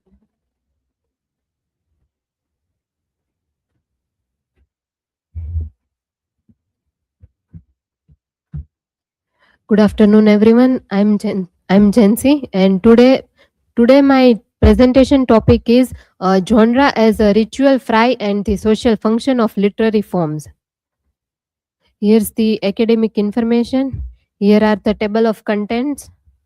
So my research question is, how does Northrop Frye's concept of genre as ritual explain the social function of literary forms? And here's the hypothesis. Literary genres function as cultural rituals by reflecting recurring mythic patterns and shared social experiences, as explained in Northrop Frye's theory of archetypes and genre. So here's the introduction. Literature has always been more than just a storytelling or entertainment, and one of the most important literary critics is Northrop Frye, who argues that literature follows certain recurring patterns and that are rooted in human life. And according to him, literary genres should not be seen as fixed categories, but as an expression of collective human behavior. Now, understanding literary genres. So, traditionally, genres were defined as fixed categories such as poetry, drama, prose, and however, modern literary theory challenges is that rigid classification. Genres are now understood as flexible and evolving forms, and the shift in understanding highlights that genres are not natural or permanent divisions but are shaped by the historical or social influences. The problem of defining genres. So, one of the central issues in literary studies is that the difficulty of clearly defining genres. And here's the example that a modern novel may include a poetic language and dramatic dialogue and historical narratives. And this bending shows that the genres are not pure forms but are constantly interacting with each other. Fry's theory of archetypes and structure. So, Fry's literary theory is totally based on the idea of the literature should structured around recurring patterns, and which is known as the archetypes. And these archetypes include many common themes such as the hero's journey, the cycle of life and the death, and the conflict between good and the evil. And this means that individual works are not isolated but connected through the symbolic structures. Genre as ritual. A key aspect of Fry's theory is that connection between literature and ritual. Rituals are repeated cultural actions such as festivals, ceremonies, and Fry argues that literary genres functions in a similar way, and they repeat certain structures and themes. Influence of ritual theory. The connection between the literature and ritual is that it is influenced by the work of Jane Ellen Harrison, and who has argued that rituals existed before myths. And according to her, myths are developed as a explanation for ritual practices. Fry adopts these ideas and he applies it to the literature, and he suggests that the literary forms originate from ancient rituals. Here's the seasonal cycle and genre structure. Fryer maps genre onto a seasonal cycle. We can see that as a spring, we can see the genre of comedy, and the symbolic meaning is rebirth and renewal, and the social function is social harmony. In the summer season, we can see the romance, which is the symbolic meaning. We can see the fulfillment, and the social function. We can see that it ideals the values. In winter, we can see that the genre is irony and satire, and the symbolic meaning we can see that it is full of chaos and disillusionment, and the social meaning we can see is a critical awareness. Literary anthropology. So Fry's approach to literature can be also described as a form of literary anthropology, and literature reflects the certain beliefs, values, and imagination of the society, and and it is making important tool for understanding the basic human life. Social function of genres. Genre plays an important role in the society, and by shaping how people understand and experiences the literature. Each genre has a certain specific social function. For example, tragedy allows its audience to confront suffering and emotional conflict, and these functions are similar to the rituals, and this helps communities to process emotions and maintain the social harmony. Romance and narrative patterns. One of the most significant genre in Fry's theory is romance, and this allows a universal narrative structure which includes the involvement of adventure, and struggle. And this pattern reflects human desire for the success, transformation, and fulfillment. And these recurring patterns basically shows that literature is not just about the individual stories, but it also expresses the collective hopes and beliefs. Evolution of genre. In modern theory literary, we can see that landscape genre continues to evolve, and this changes the cultural and social conditions. And despite these changes, the influence of myth and ritual remains strong, and many contemporary works still draw on traditional patterns and themes. Critical evaluation. First is the strength. This provides a universal framework for understanding literature and explains recurring patterns across the text. And there are also several limitations which may oversimplify cultural differences and ignores the historical and political specificity in some areas. Conclusion. In conclusion, the concept of genre as ritual offers a powerful way to understand literature and its role. And even though the modern literature challenges some specific aspects of Fry's theory, his ideas remain essential for understanding the relationship between the human and the literature. Here is my learning outcome. I learned that literary genres are not fixed categories but flexible and evolving forms. And I also learned how genre functions like rituals and reflects human experiences. And the modern literature often blends genre and challenges the traditional theories. Here are the references. Thank you. If anyone have question, you are free to ask.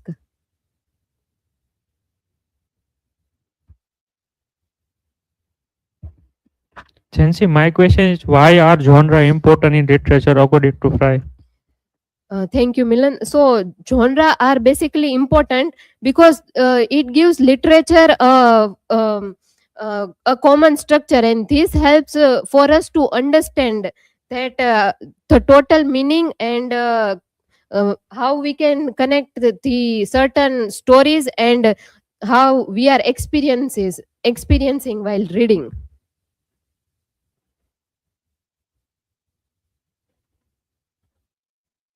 Jancy, my question is how does genre help society through literature? Thank you, Riti. Genre helps society through reading by reflecting certain ideas, emotions, and problems in the familiar forms. And it also makes literature easier to understand and help people think about life, cultural, and several social changes. Thank you.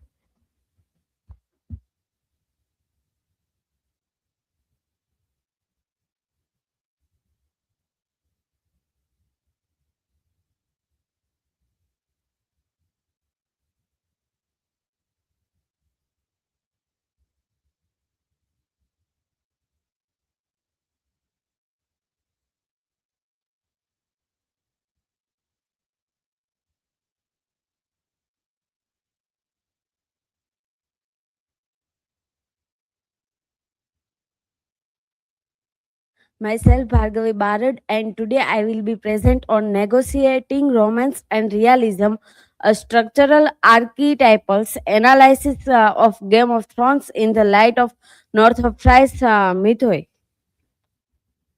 Here is my academic details as well as presentation details, table of content. And archetypal criticism is way of studying literature that look for common story patterns and symbols that appear again and again across the different times and texts. In Fry theory, romance story usually show the journey towards an ideal ending where the hero wins of achieves something great. This story often follow the repeated myth-like structure. Modern story and media often question or challenge this old pattern. They mix traditions and with real life problems, politics, and unclear situations. This study look at the conflict between a fixed story pattern and modern complex storytelling, how we may need to rethink and traditional myth in today's literature.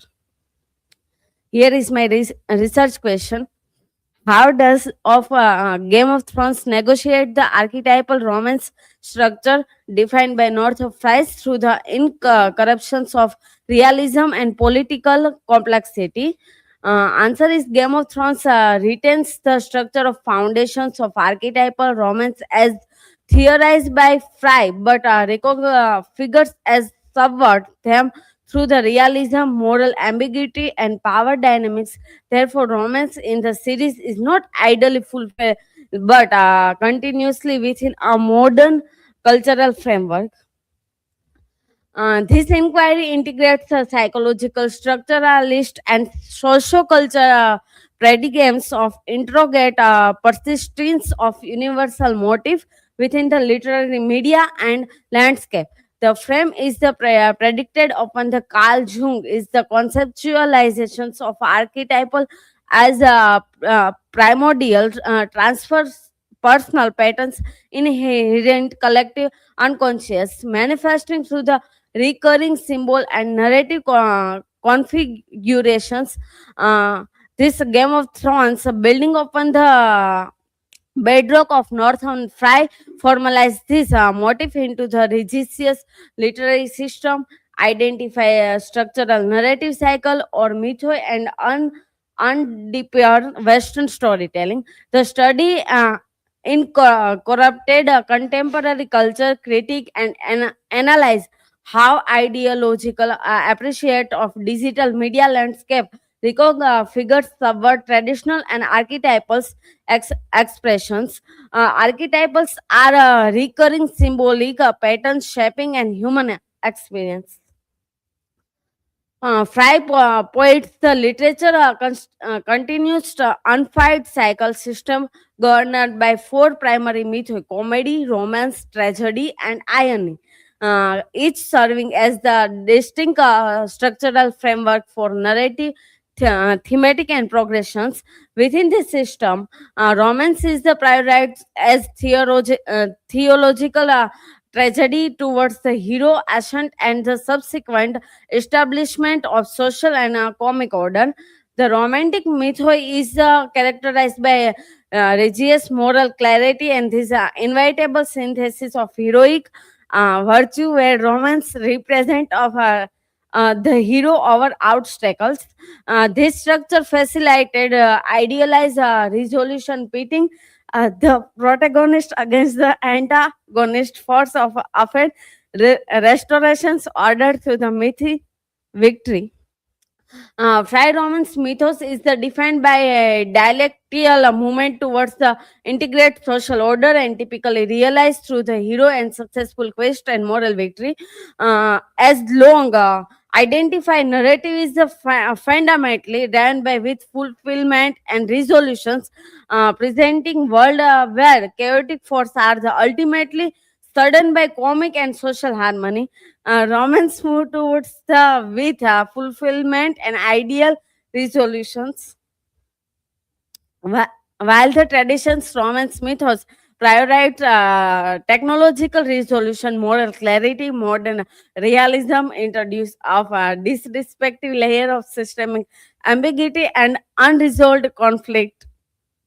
Romance is constantly negotiated with the realism in modern narratives. In contemporary texts, do not merely discard the romance structure they inhabit in the wild and deconstruct through the gritty material lens. This creates a synthesis where political and moral realism continuously meditate idealized quest and tropes.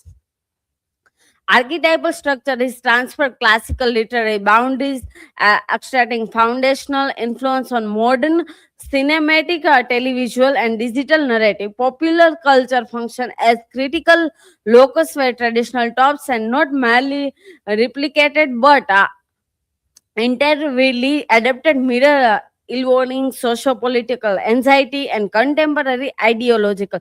As noted, recent scholarship archetypal structure remain relevant in the contemporary culture forms. Narrative are culturally embedded construct that emerge up from the specific historical and ideological socio-political conditions, shaping both from meaning and popular media function as the reflective active medium and articulating collective anxiety, power, structure, evolving moral framework within the society. Archetypes are not static, universal. They are dynamically interpreted through the culture, context, leading and shift to the symbolical significance of narrative function. The process of storytelling becomes a site ideological negotiations where traditional myth, pattern, and intersect with the contemporary realities. Cultural context, thus is meditated the representation, transformations, receptions of archetypal structure in modern narratives. Game of Thrones as the site of generic synthesis. The Game of Thrones function as the complex hybrid synthesize the mythic of foundation of the romance archetypes with the cynical rigor and historical real polit, while utilizing the structure marker is the twist. The series of initially features and tropes through the machining villain, power of dynamic and refusal plot armor. A Roman structure in the series. The narrative reject the moral clarity, typical Fast mythos, and somewhat replacing ideal resolutions with systemic entropy, psychological realism. It changes the actions by forcing archetypal character is navigate the world where political survival often particulars moral triumphs. Subversions of romance. Game of Thrones systemically destabilized of the structure conventions of romance by frustrating the expectations of emotional and moral equilibrium. The narrative replaced the ideology protagonist with the figure defined by profound moral ambiguity, where victory is often unthreatened for traditional virtue fulfillment. As the Shaham, modern narrative disrupt of ideal closure of romance. Here is case study. Their romance mature through the shared experience and emotional evolutions rather than traditional talk. This case study demonstrates how the story involves the concept of romance rather than discarding in entirely. News multiple romance in Game of Thrones illustrate the tension between the personal affections and the conflict demands of the war and institutional duty. Collectively, this example suggests the romance is this narrative and conditional of grounded in realism rather than traditional idealizations. Tan and she relationship illustrate the emotional bond that ultimately succumb betrayal. Theoretical frameworks and synthesis.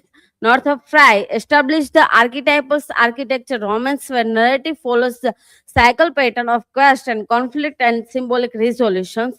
Cultivately, this perspective relieve the archetypal romance is not discarded but transferred, evolving inward complex hybrid narrative forms shaped by realism and irony cultural critique.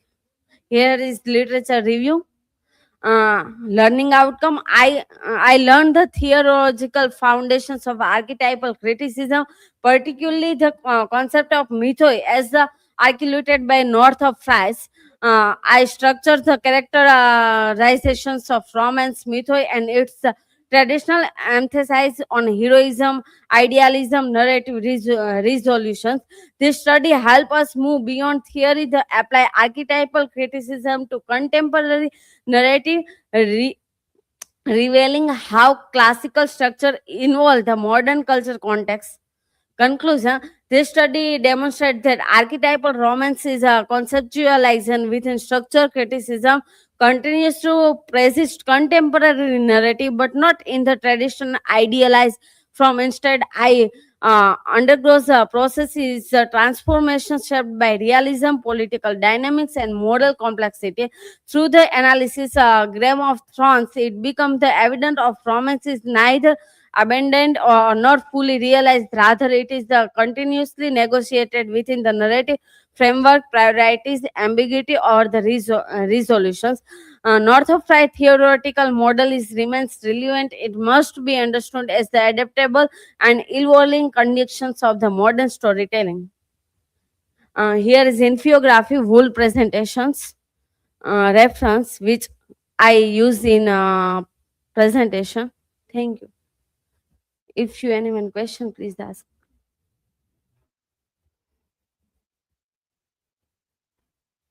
So, Bhargavi, my question is, what is Northrop Frye's traditional romance mythos? Okay. Thank you, Riti. It is the narrative structure defined by moral clarity, where hero overcomes obstacle to achieve an idealized victory and restore the order. Thank you. If anyone.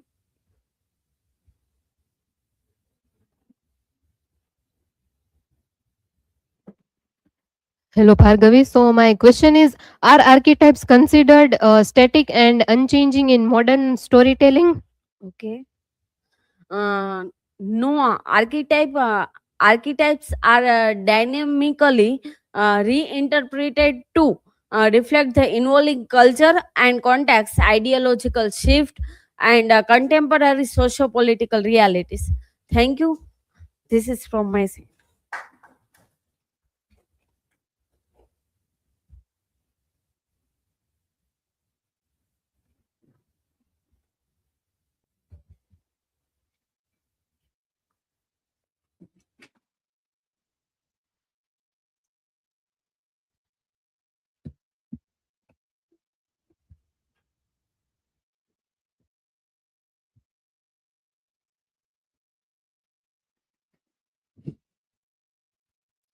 So, hello everyone. My name is Aditya Rachi Gohil, and today, on the fourth day of our presentation, my topic is archetypal imagery and the structural unity of One Piece, a Phrygian and analysis of the Dressrosa arc. Here is my presentation details and academic details. Here is the table of content.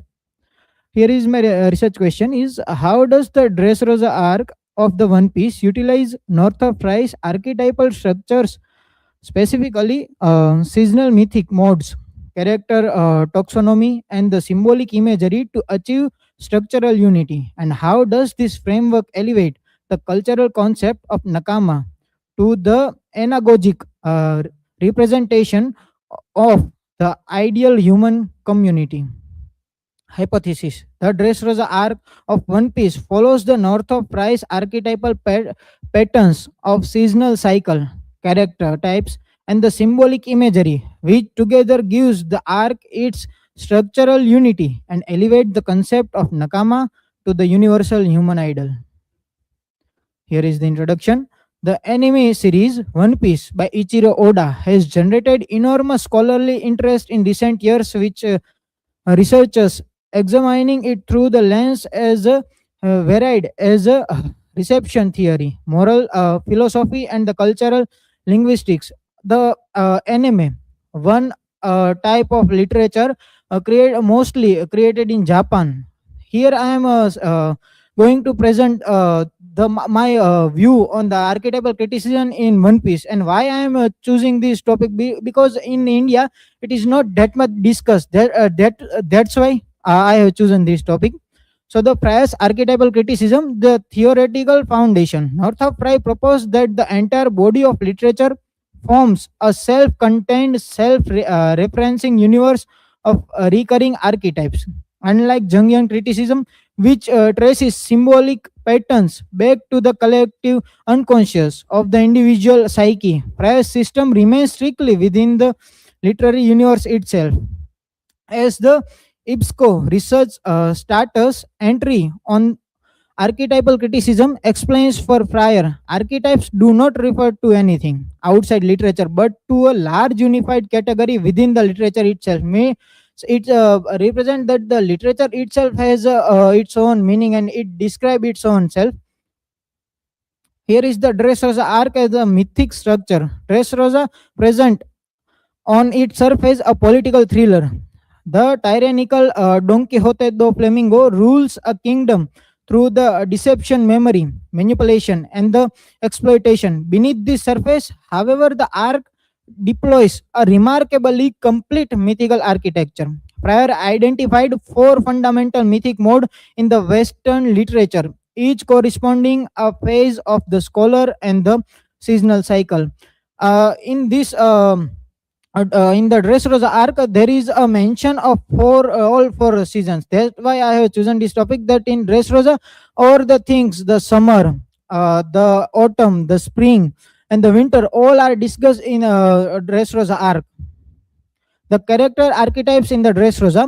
One of Fryer's most enduring contribution is his taxonomy of recurring character types that populate the mythic landscape. In Dressrosa, these archetypes appear with the remarkable clarity. The tyrant, villain, shadow archetype.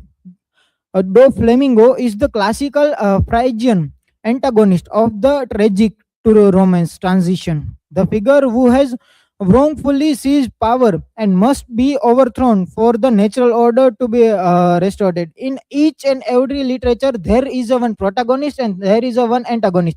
In this Dressrosa arc, there is a antagonist is named Do-Flamingo, which is a very tyrannical ruler who is a tyrant or who kills people and force them to do the work. So the character archetypes in Dressrosa, the supplement and the people, the citizens of Dressrosa turn to toys, stripped of identity, enslaved, represent what Fryer called the Pharmakos, the scapegoat, figure whose suffering drives the mythic action towards resolution. This liberation at the arc conclusion enacts the Romance archetype's central moment from the bondage to freedom, from winter to spring. Here in the starting, the it is very chaotic. Dressrosa in the starting of Dressrosa, it was very much chaotic, and there are the people who are suffering because of the tyrant king. And when the this arc is going on, in the end there is a when concluding arc is happening, that there is a spring because there is a revolution, or the antagonist is defeated by our protagonist named Luffy. Seasonal and mythical cycles. Prior most systematic achievements in anatomy of criticism was the mapping of literature onto the natural cycle. We Francis study of literature archetypes provide a helpful summary of this schema. Nothing that Fryer linked the four major literary genres to a solar cycle, seasonal cycle, and human life cycle, with romance corresponding to the summer, and the triumph tragedy to autumn, and the fall of hero, and the satire to the triumph of dark power. Resosa enact all four phases squintly within the single arc, demonstrating the precisely the kind of mythic comprehensiveness prior associated with the greatest literary work. Here we can see that the Dressrosa arc has contained, or it has all four of that seasons. That it has summer, autumn, and winter, and spring also. This all four cycle of weather is discussed in the Dressrosa arc. The symbolic imagery and the structural unity. Fryer placed great emphasis on the recurring image through which archetypes manifest. He identified five primary categories of archetype imagery in Western literature: the divine world, the human world, the animal world, the planet world, and the mineral world. Dressrosa deploy all five in the way that reinforce its structural unity. The minerical and constructed world. Do flamingo birdcage, a structure of razor sharp strings slowly contracting around the island. It's among the powerful pieces of archetypal imagery in the arc. As a constructed cage, it represents the demonic parody of the city of kingdom. Instead of protecting its inhabitants, it traps and deploys them. This is precisely the Phrygian imagery of demonic world and the parody of the divine city, built not for human flourishing but for tyrannical control. Here we can see that what has described in the Flamingo's arc. That here we can see the archetypal criticism that describe the demonical world in the One Piece, the symbolical imagery and the structural unity, the animal and natural world, the gladiator arena and the Colosseum, and the diverse race of the One Piece world, fishermen, dwarves, giants, echoes the archetypal imagery of a world where nature is distorted by tyrant. The hero's journey as a mythical grammar, while prior system is broader than the Campbell monomath, and the true framework and the deeply complementary Campbell. The 17-step hero's journey, as the Vijaya Kushma demonstrates in his analysis of One Piece, maps closely onto the Earth Blue Saga, East Blue Saga narratives Grameen. Prior's anagonic phase as the Nakama structure. Prior highest category of symbolic meaning, the anagogic phase in the where individual symbols openly onwards towards the total human condition. At this level, work does not merely tell a story but participates in the total ritual and the total dream of humanity. Structural unity and Phrygian verdict.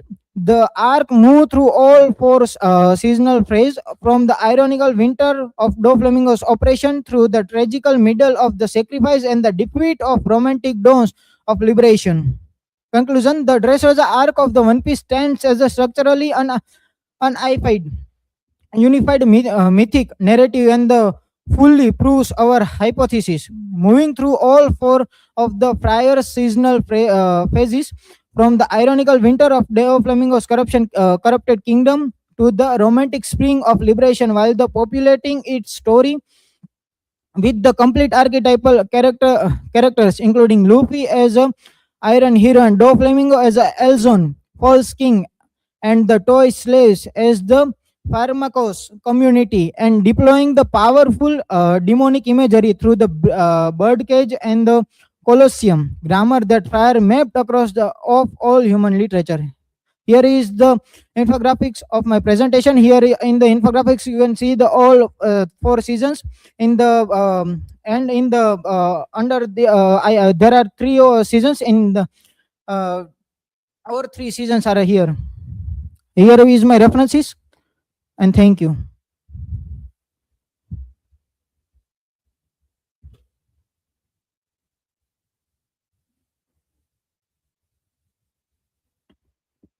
Hello Aditya. So my question is, how does the narrative of the Dressrosa arc map onto Fry's seasonal cycles of the literary genres? Thank you for your question, Jansi. So the in the Dressrosa arc, the winter phase, ironic and satire. The arc begins in the world of perverted order and the demonic parody, whereas the citizens are turned into toys and a tyrant ruler through the deception.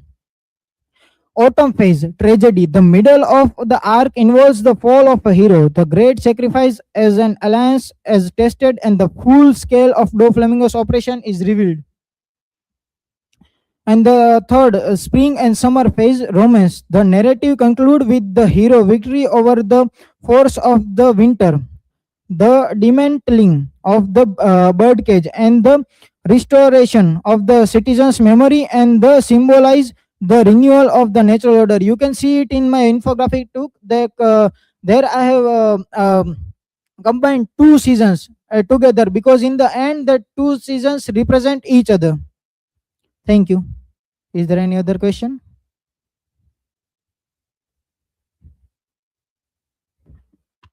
So, Aditya, my question is, doesn't applying Fry's Western framework to Nakama risk erasing its unequally Japanese culture identity?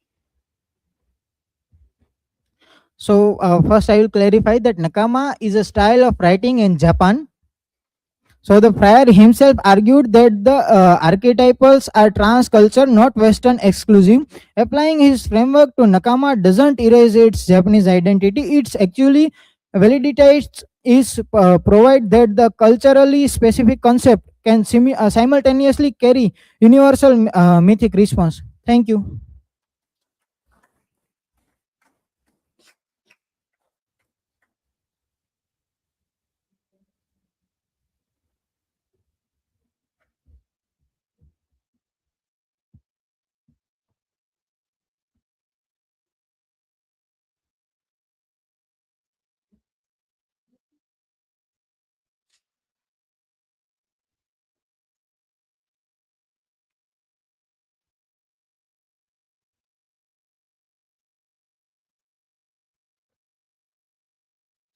Hello, good afternoon.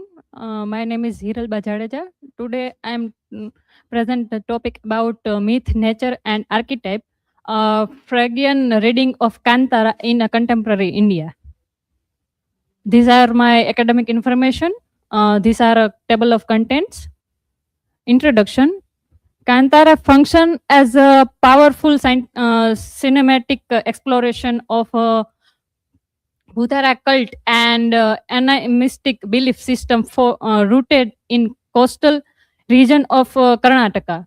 The films foregrounds a central conflict between indigenous notions of scared ecology, where nature is reversed as a divine, and the forces of colonial and post-colonial state. bureaucracy that seek to control and rationalize the land and the resources.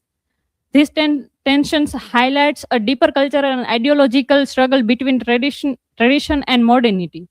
By applying the archetypal framework of Northrop Frye, this study interrupts Kantara as a narrative where ancient mythic structure are not merely preserved but actively function as a forms of contemporary resistance, enabling marginalized communities to assert identity, justice, and ecological balance. My research question: how does the cinematic representation of Kantara, representation of Bhutakola ritual in Kantara, function as a Phrygian archetype that reclaims subaltern identity and ecological agency? Hypothesis: the film utilizes primordial images and ritualistic cycles to disturb the linear anthropocentric narratives of modern development, suggesting that indigenous myth is a living stubborn structure of cultural survival. About director Rishabh Shetty was directed this film, and this film released in 2022. Biographical context: hailing from Keradi, coastal Karnataka, Shetty's work in deeply embedded in the Tuluva social cultural landscape. The ethos of rooted storytelling. His cinematic visions prioritized local folklore, regional dialects, and indigenous belief system over homogenized global narratives. Narrative bridge. He successfully bridges the gap between regional cultures and universal archetype structures, making local myths accessible to global audiences. Theoretical framework notes of Frye: the semi-eternal relevance. Frye argued that literature is not a pile of isolated works but total body governed by recurring patterns. Literary autonomy. Unlike critics who focus only on history or politics, Frye focuses on the order of words, the internal structure of stories that connects 2022 film to ancient Greek drama or Sanskrit epics. The stubborn structure.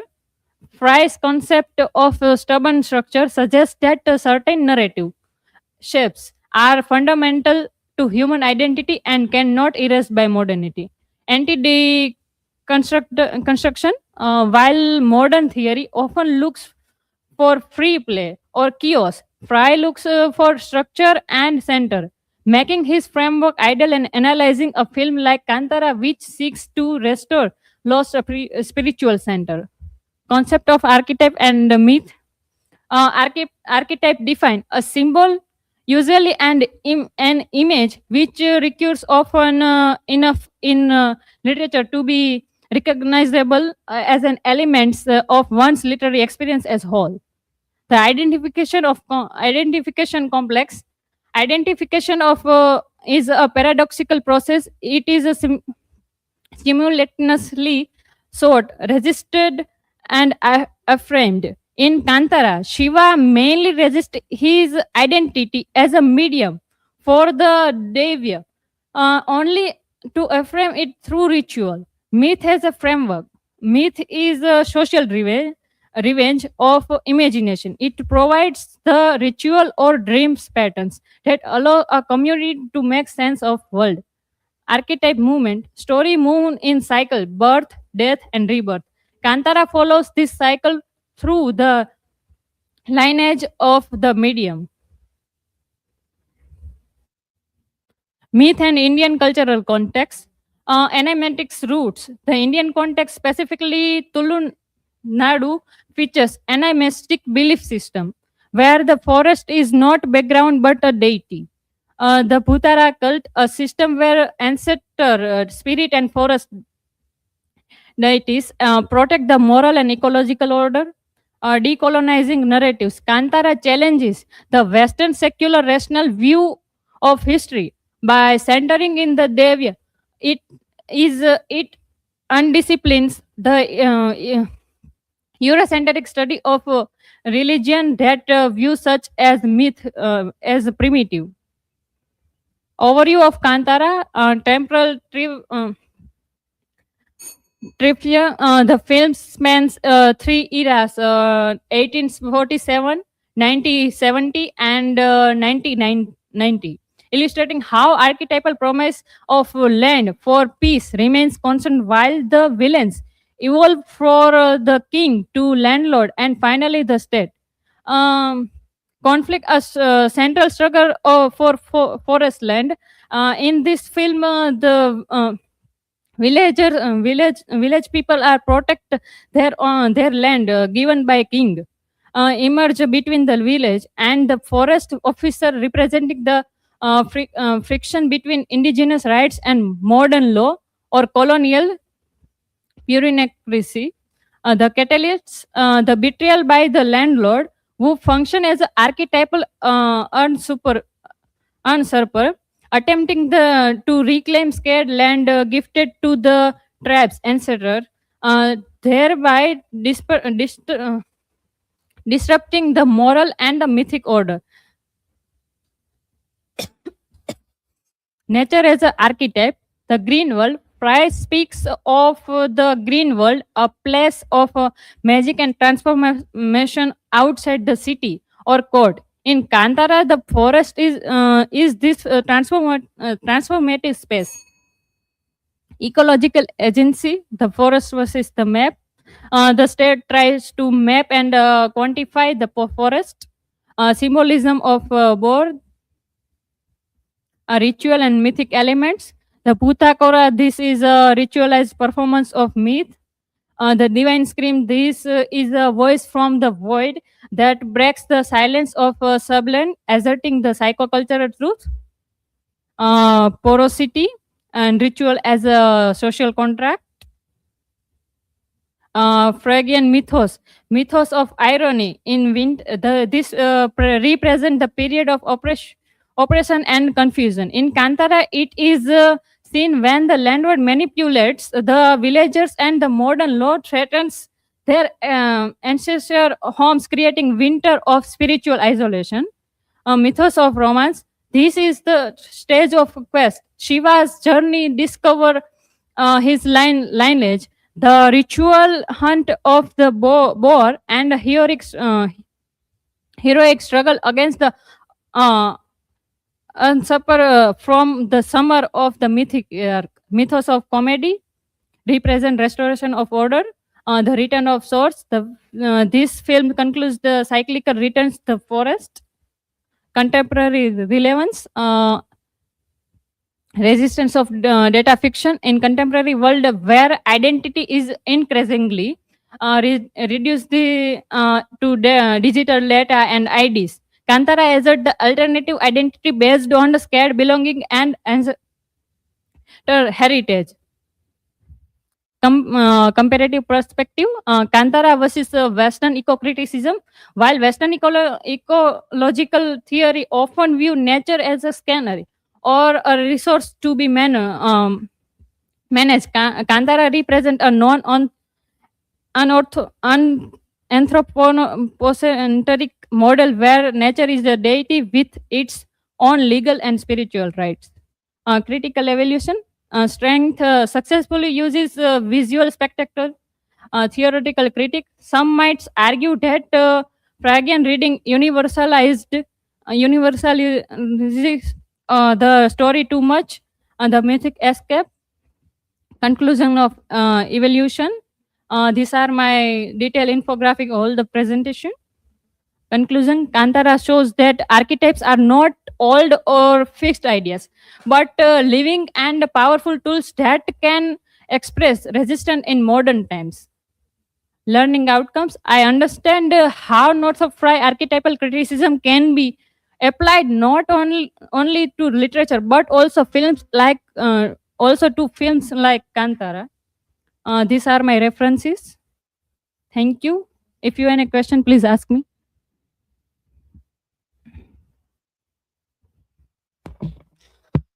So, Hiralba, my question is, how does Kantara represent the conflict between the indigenous belief system and modern state authority?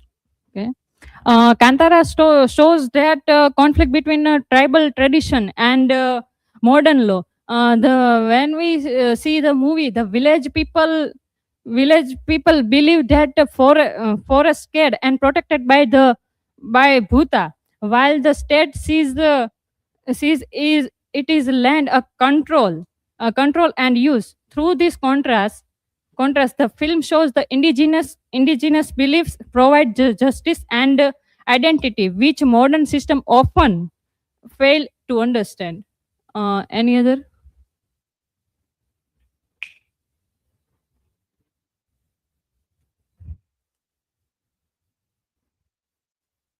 Hiralba, my question is, how does the North of Us archetypal theory help in analyzing Kantara?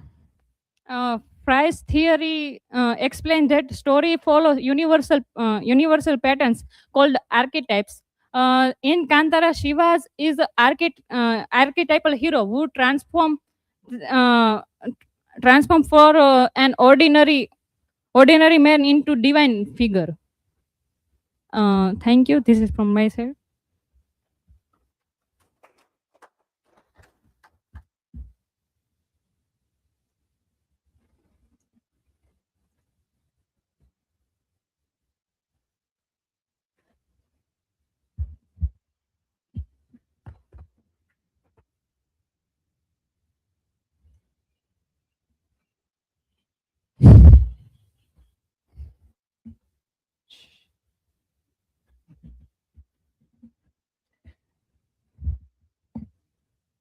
Good afternoon, everyone. I'm Rudra Upadhyay, and today's my presentation topic is rereading Puranic storytelling, archetypal structure in selected narratives of the Bhagavad Puran. So here are my academic information, and these are the point which I'm going to discuss today. So for this topic, my research question is, do the selected narratives in the Bhagavad Puran follow a recurring archetypal structure, and how does the movement from crisis to restoration functions within these narratives? And the hypothesis would be the selected narratives in the Bhagavad Puran are structured around recurring archetypal pattern of conflict, crisis, divine intervention, and restoration, demonstrating that Puranic myth function not only as religious narratives but as structured literary systems, consist with the archetypal theory by Northrop Frye. So the myth is one of the oldest narrative framework used in all literature of the world, and the myth represent conflict, crisis, and renewal. According to famous critic Northrop Frye, myth acts as the supernatural foundation of literature. Puranic literature contains narratives built around cosmic imbalance and restoration. Now, the Bhagavad Puran, it is a Puran or the literature written in 18,000 verses. 18,000 verses reflected repeated cycle of disorder and renewal. So, for this presentation, three criticism or the theories I have selected, which are the Northrop Frye's theory of archetypal pattern, Joseph Campbell's crisis and transformation, which he discussed in his book Hero and the Thousand Faces, and the Marcia Elides theory of cyclical sacred time, in which he is discussing that the pattern of myth is always recurring and repeating in thousands of years. The primary framework is to study Northrop Frye's theory of archetypal criticism. Frye argues that literature follows recurring mythic pattern, and the Campbell support this idea by showing how narratives move through crisis toward transformation. Now let's jump into the analytical overview that I have selected five narratives or the five stories from the Bhagavad Puran. First episode is the churning of the ocean or the Samudra Manthan. The Samudra Manthan narratives represent an archetypal movement from chaos to restoration. The cooperation and conflict between Devas and Asuras, followed by the emergence of poison, Halahalvish, and later divine treasures like 14 Ratnas, and they illustrate a structured mythic pattern of crisis leading to renewal by deities. Second episode is Deva Asura conflict. The episode of Deva and Asura is narrating throughout the Purana, starting to the end, and in which other story begins take place. So the recurring struggle between Deva and Asura, or the Deva Asura Sangrama, function as a symbolic pattern of cosmic tension that repeatedly disturbs and restored universal balance. This ongoing conflict reflect the archetypal opposition that drives mythic narratives toward transformation and resolution. So, third episode is the avatar motif. We all know in Bhagavad Purana there are 24 avatars of Lord Vishnu have been discussed. So, this all the avatars concept represent a recurring archetypes of divine intervention, whereas cosmic order is threatened. Each incarnation of Lord Vishnu appears as moments of crisis, reinforce the mythic structure in which order is followed by the restoration. Avatar begin take place when crises are at the peak of an evil at its peak, and the Lord Vishnu incarnates and it restored all the things. So the fourth episode is Prahlad and Narsimha narrative. The Prahlad Narsimha episode portrayed the triumph of devotion and justice over tyranny. Narsimha's appearance as a moment of extreme oppression illustrate the archetypal intervention that restores cosmic and moral balance. Fifth is the Markandeya and cosmic flood. The Markandeya flood narratives symbolize cosmic dissolution followed by sacred renewal. In the 12th skanda of Bhagavad Purana, there are the 3 or 4 chapters of this episode that Rishi Markandeya wants to see the Maya of Lord Vishnu. So Lord Vishnu immediately transforms this world into the cosmic flood, and he sees that all the thing around the world is in the water for thousands of years. And immediately Rishi Markandeya saw a child upon a leaf, that Vatasya Patrasya Puteshayanam, and it is in the water. So it reflects the cyclic nature of the mythic time.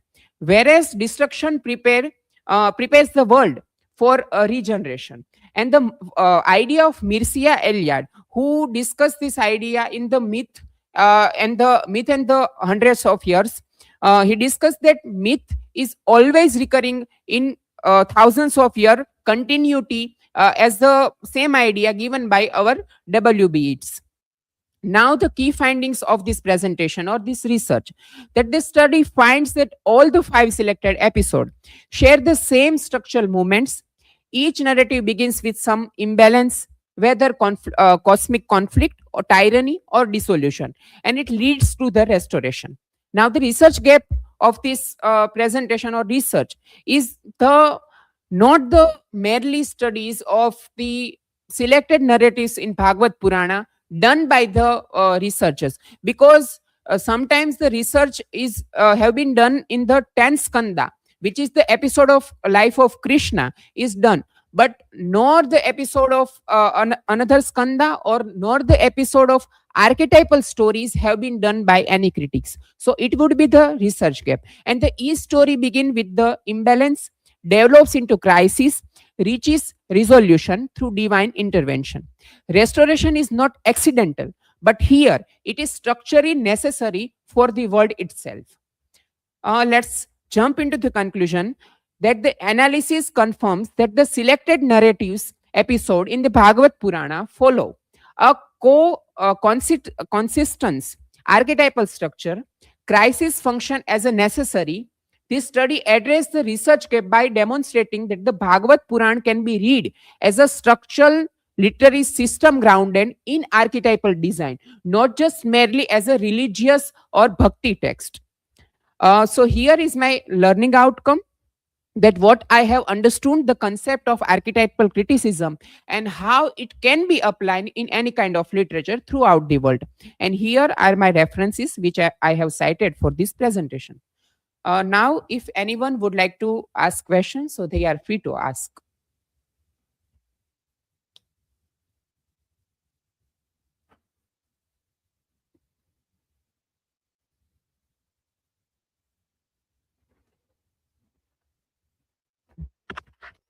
Hello, Rudrabhai. My question is what role does conflict play in Puranic narratives? Thank you, Hiralba. Your analysis is excellent because conflict is the main reason in the base of which the all stories episode can take place. Because conflict create tension, crisis, and for that the resolution can lead the process, or the incarnation in this particular text Bhagavad Purana can lead the procedure of incarnation, and then it can be lead the process of renewal or resolution. Any other question?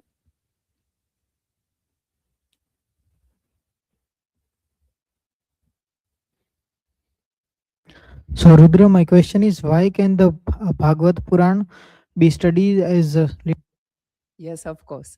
Because we see that in literature and the criticism, we can consider text as literature, but in the especially in the Puranic literature, some critics are not consider Puran as literature, but it can be considered as literature because Bhagavad Puran follows a pattern of narratives, archetypal structure, crisis, conflict to resolution. So these all the things should be covered in all kind of literature, and it is already covered in Bhagavad Puran. So not just Bhagavad Puran, but all the 18 Puran could be considered as a literature. Okay, thank you so much. This was from my side. Thank you.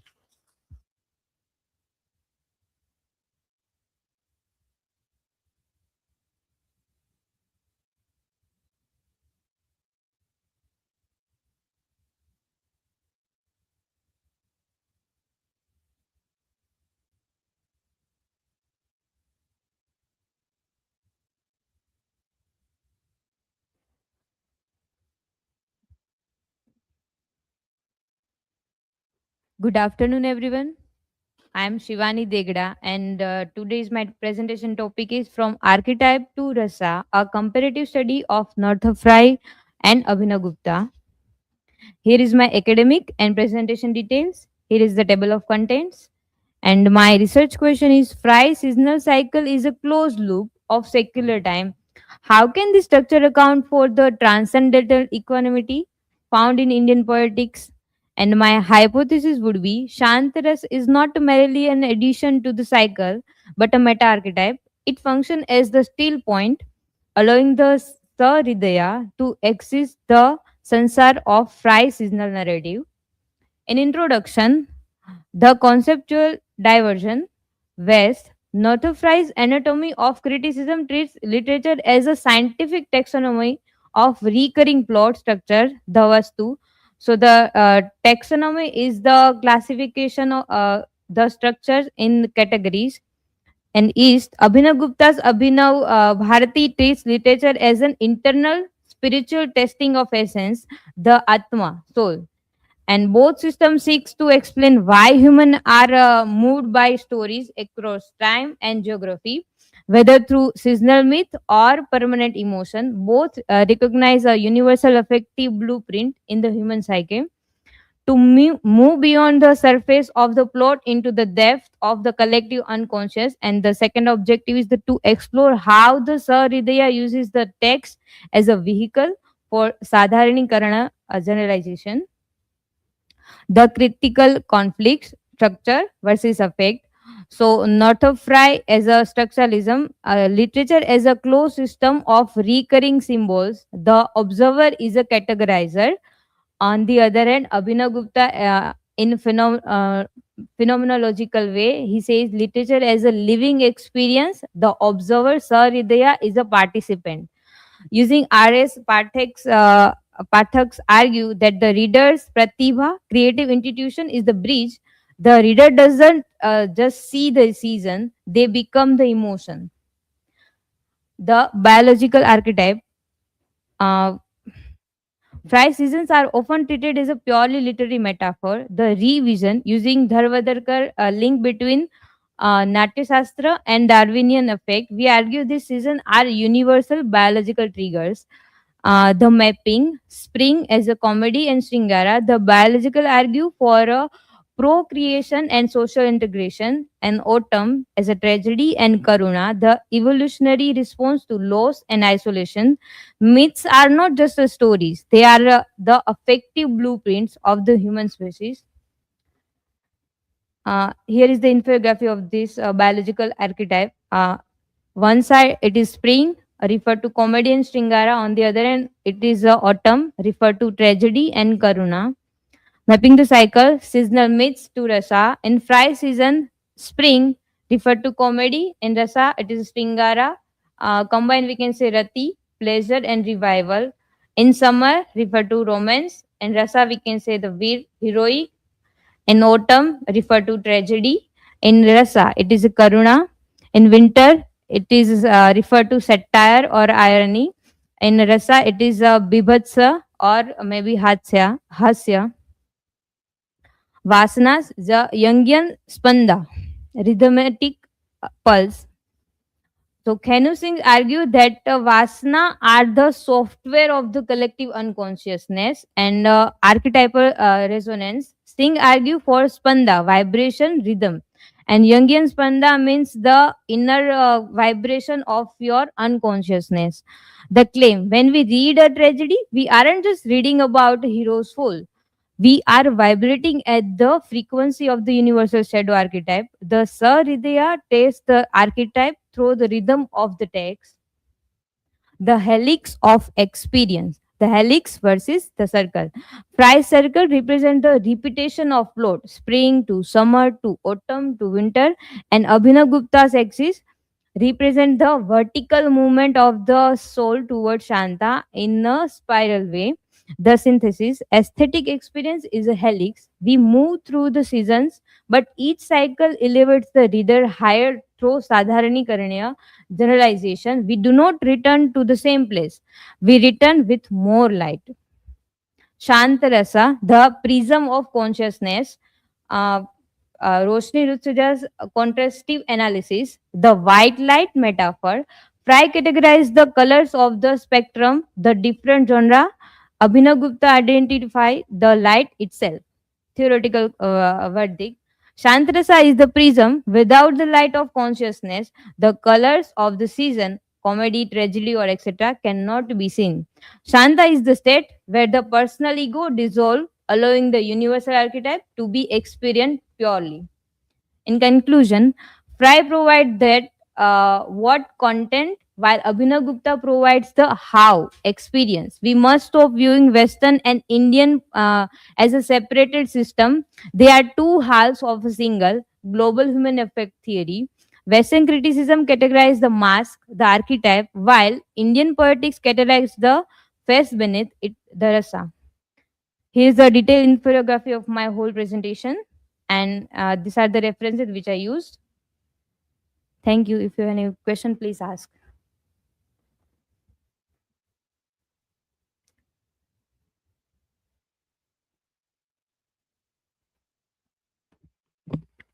Hello, Shivani. My question is, can Fry's seasonal cycle can be interpreted as psychological states rather than merely narrative structure? So yes, Fry's seasonal cycle be interpreted as a psychological state rather than merely narrative structure, because human emotions are changed like seasons. Uh, in uh, s- in spring is referred to feeling of hope, and summer refer to feeling strong. In in winter feeling of sad, and in autumn feeling of sad, and in winter feeling of loss.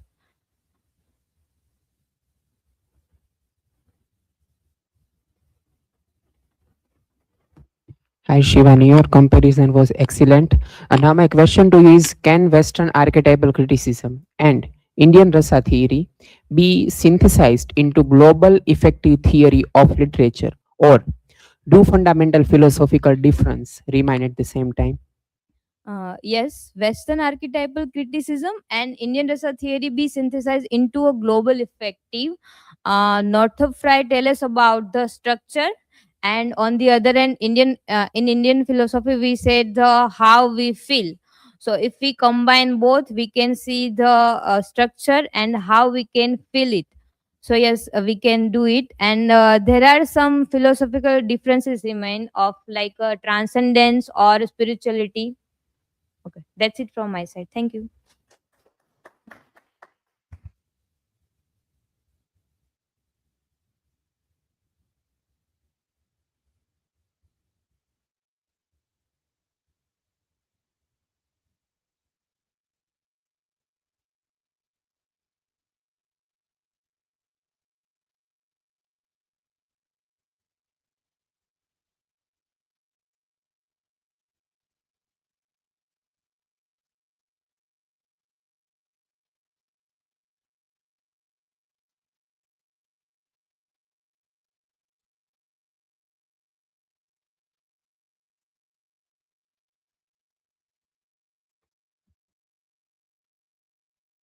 Hello everyone, myself Chetna Bhalia.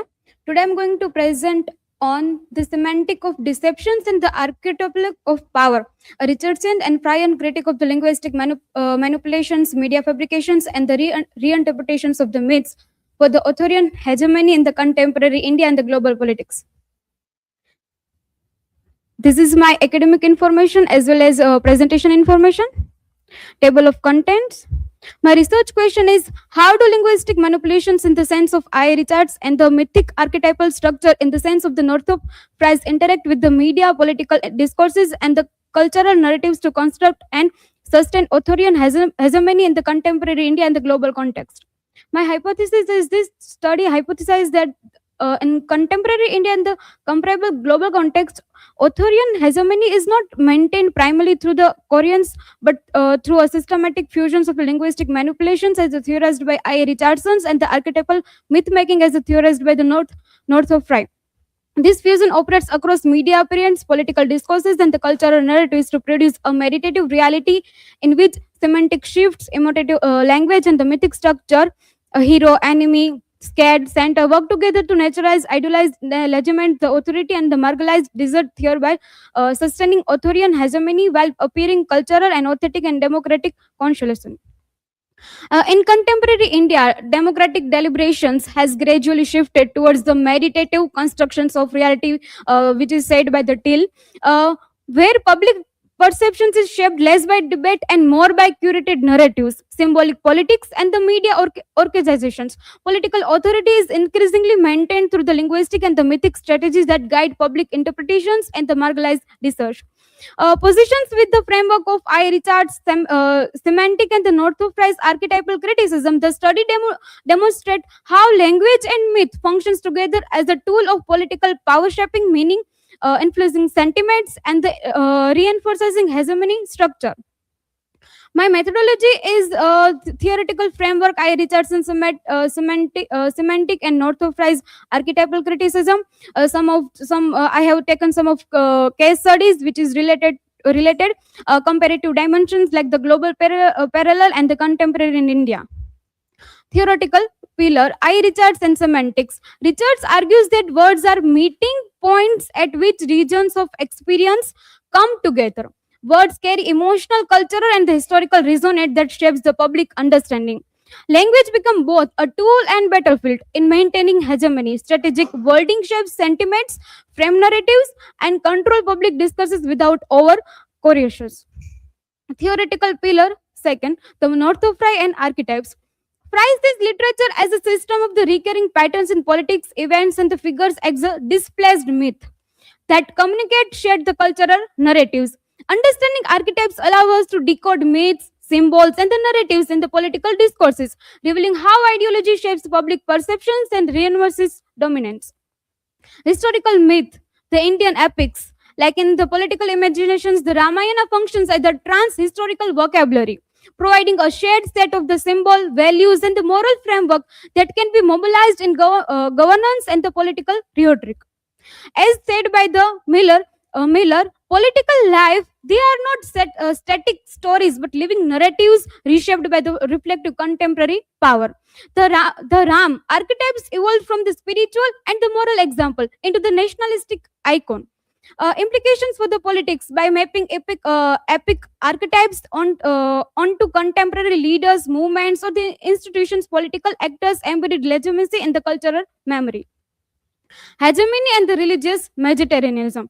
How the Basu highlights the intersections of the economic neoliberalism with the rise of the religious majoritarianism. Economics reformed and privatized are often framed alongside narrative of the cultural nationalism, linking market ideology with the moral and the cultural legitimacy. As Steele explained, the emotive displacement of the religious vocabulary functions as a form of the reflexive control. By merging economics, culture, and the linguistic strategies, Mediterraneanism became the normalized and naturalized, reinforcing hegemony control where masking underlying social inequalities or the political coherence. Case study the Ram Temple drama. Historicizing the myth. Uday Kumar emphasized the strategy of the historicizing myth and mythology, showing how the Ram narrative is reproduced to construct a monolithic national identity. Semantic trap, how Ram Temple evolved beyond the religious site into the signifier of the political sovereignty and cultural nationalism, which is argued by the Pollock. Using Fry's concept of the Romance structure, the temple symbolized the restorations of the state center, positioning the nationalistic project at the culminations of the mythic narratives. Propaganda, films, art as a political tool. How nationalism, like cinema, is the subtle yet influenced method of the passing on the nationalistic ideas and perceived essential need to upload national unity and the identity, which is discussed by the Karmankara and Katarala. Misinformations like the network circulate exclusive ideology myths and the fantasies through the narratives and semantics of what we call Hindutva Odysseus media, which is said by the Banaji. PM Narendra Modi, the Kashmir Files, the Durandar Revenge. So these are the propagandist film which are very much influenced to the audience. The media appearance is the liberal. State capture, a critical analysis of the Modi government's performance is the shaping media. It is argued by the Sharma and the Pegu. This shows how state influence media narratives, ensuring coverage aligned with the government priorities. For instance, Republic TV and TV now reflecting, emphasizing nationalistic perspective and highlight the government achievements while minimizing dissenting or critical voice.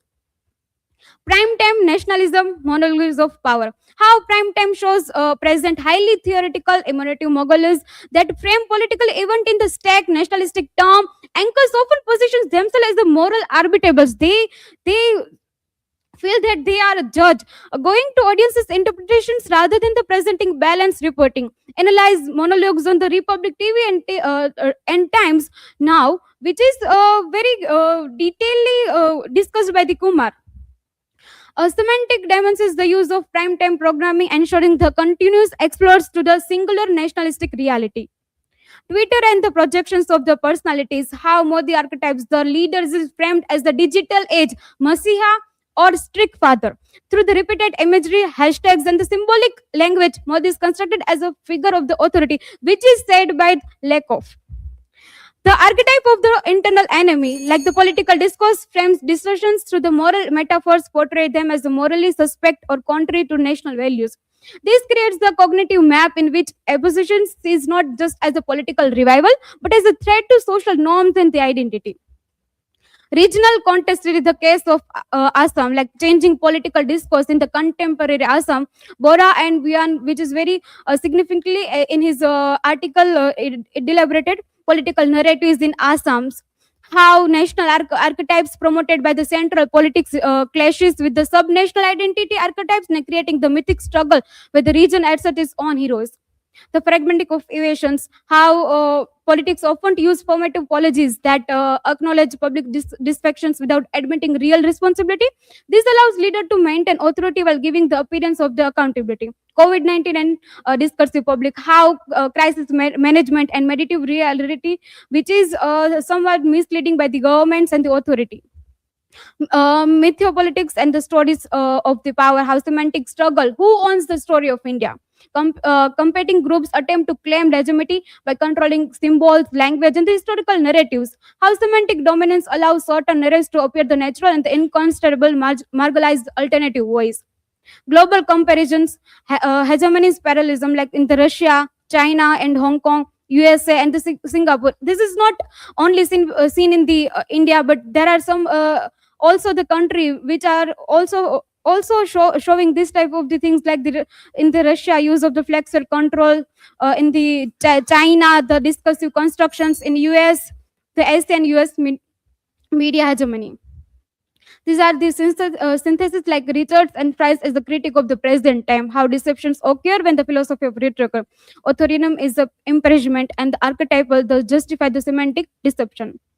This is the synthesis of my presentation. This study demonstrates that the contemporary political power operates through the fusion of linguistic manipulations and the mythic structure as theorized by A. Richardson and Northrop Frye. Authoritarian hegemony today is sustained not only through the power but through the strategic control of the meaning and imagination. This is the justifications of my research framework, like the research question justifications, Northrop Frye's archetypal criticism, to examine how language and myth co-produce political meaning, belief, and legitimacy. Hypothesis justifications, how myth structuring convey to the engine and construct, regulating perceptions, and the normalize the ideological authority without overcoherent. Scholarly justification, I. Richardson demonstrate how imitative language and stock responses condition. Northrop Frye theorized archetypes as the structure codes that transform the politics into the mythic. Christopher Teal conceptualizes the reflect control, where media strategy shape the cognitive environment.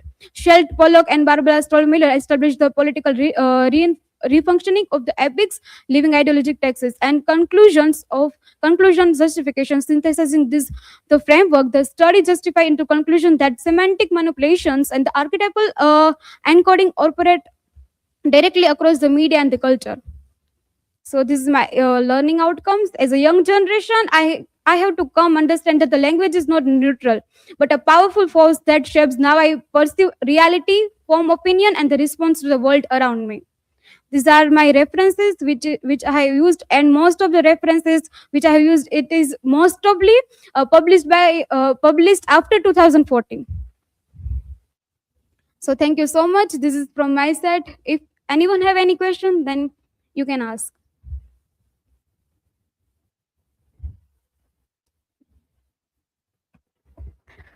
Chetna, my question is, in what ways is art used as a deliberate tool to shape political narrative and public perception in contemporary India? In the contemporary India, we know the most famous art in this time, the film and cinema. Like the propagandist art, now it is very significant, like the Durandar the Revenge. If we see in the historical sense, when we go into the past, when we remember the Kazuo Ishiguro and his protagonist Masuji Ono in the Artist of the Floating World, how propaganda art like his Yukio style turn into the pleasure aesthetic into the propagandist nationalist. So this how we can connect the both through the historical sense, the literatures and the contemporary times. We can connect both the things right now. And now cinema and the digital posters also, it is the art. The art is not ruled by the people on the art and artists. There is a no actual meaning of in this India, because the authority have the suppressions, the operations over the art and the artist, the freedom. So if anyone have any.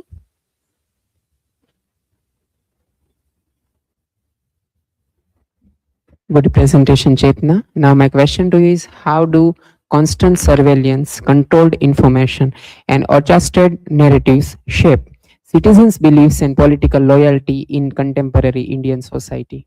In contemporary India, we know that the private media houses and the social media, some social medias are ruled by the authority because of some types of the funding. And if we saw in the contemporary India, it is a digital surveillance, because in past we have one example, the Sanchar Sathe, Sanchar Sati app. So that was the example we can connect here. And if we saw the controlled information orchestrated narratives shape citizens' beliefs, how the media's misleading headlines are nowadays going, the World War III, like the scene. So the main like domestic need, like the case is very domestic. So people are, and the media houses are just misleading to the audience that what is going on. There is a no truth or the realities they are showing. They are just misleading or distracting or digressions to the people into the in the different subject. So yeah, this is from my side, and thank you so much.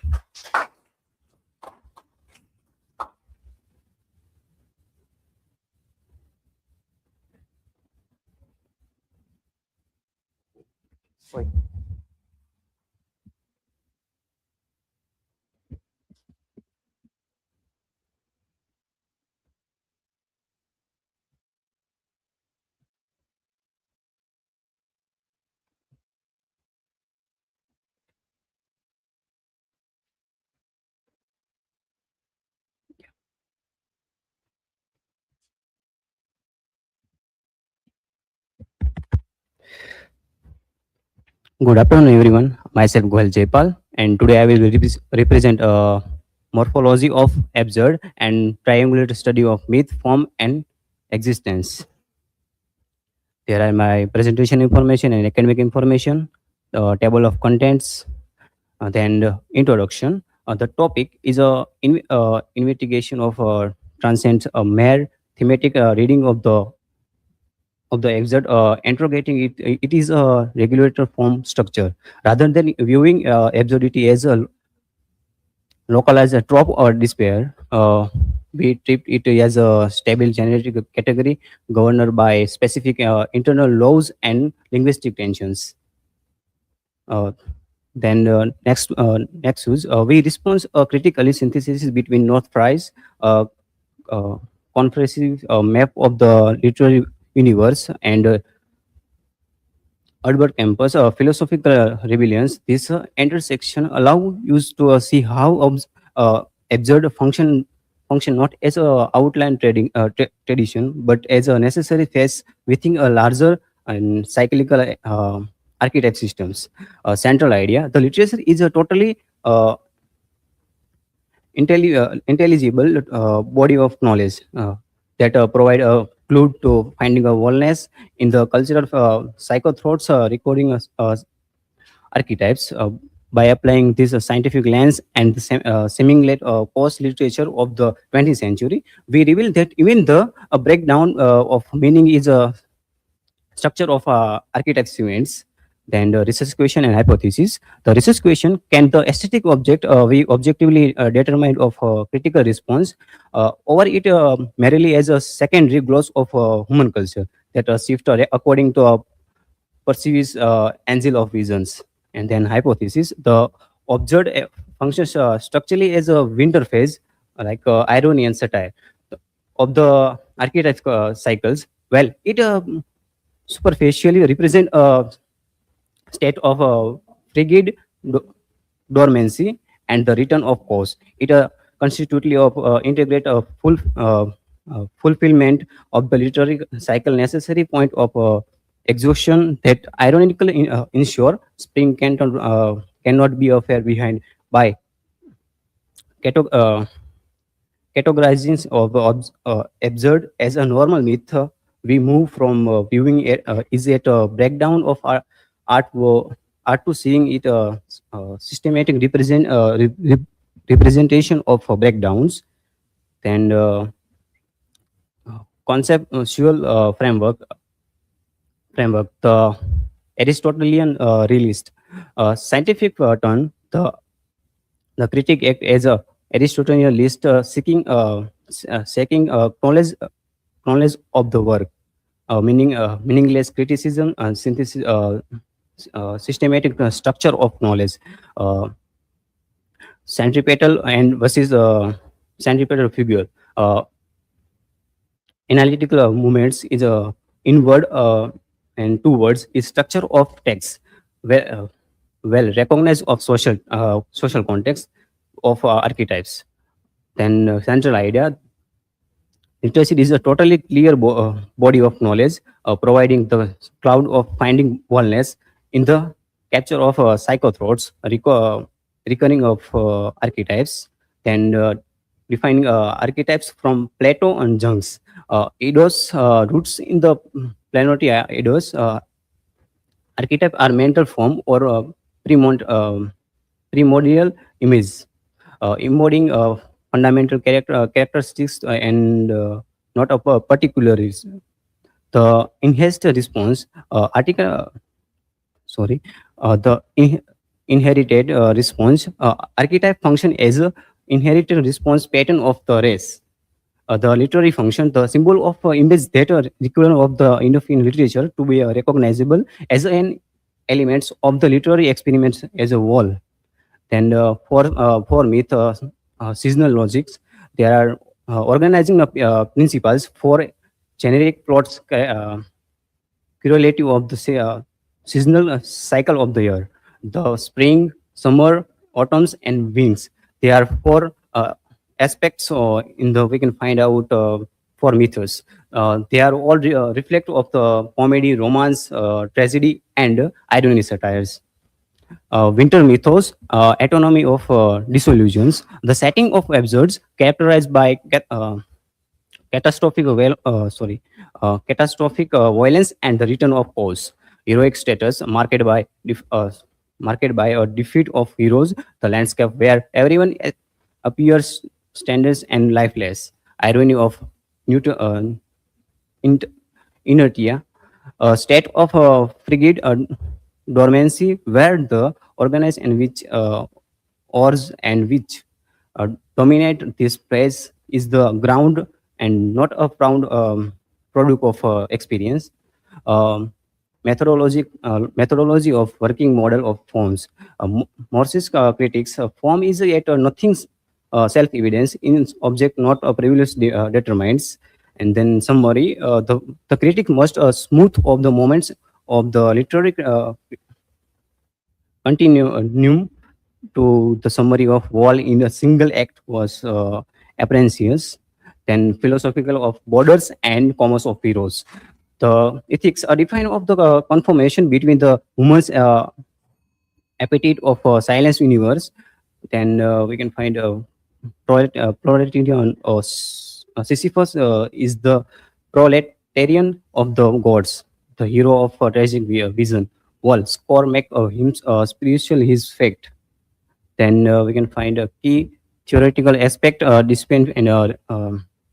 displacement and realism. Displacement rule, a mythical pattern are shifted towards human possibles and the moral acceptables.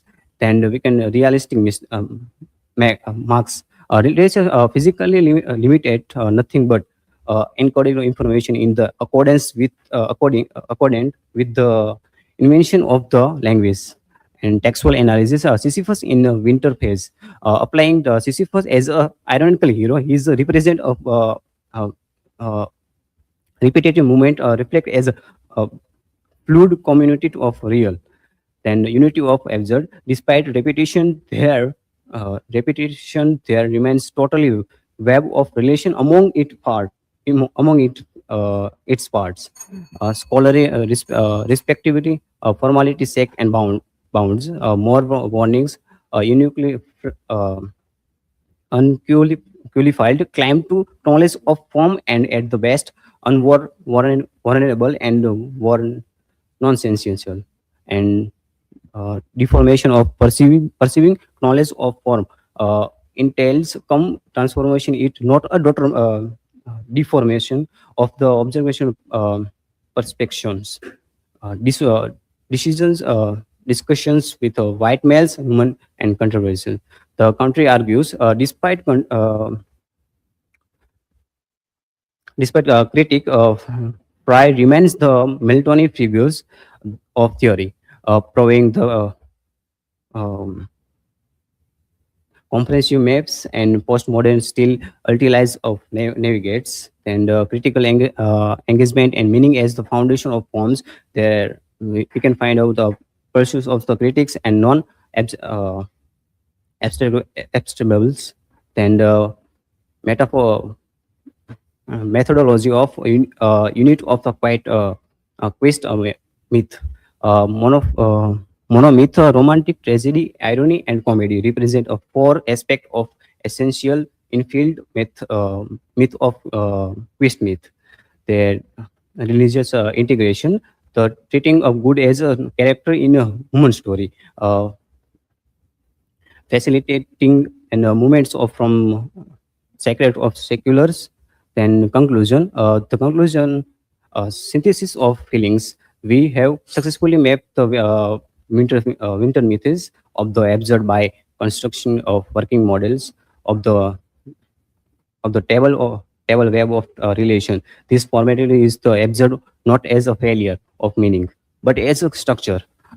Discussion of phases within a larger cycles, justifying of hypothesis. The absurd as a conformed as a integrate fulfillment of the literary cycles.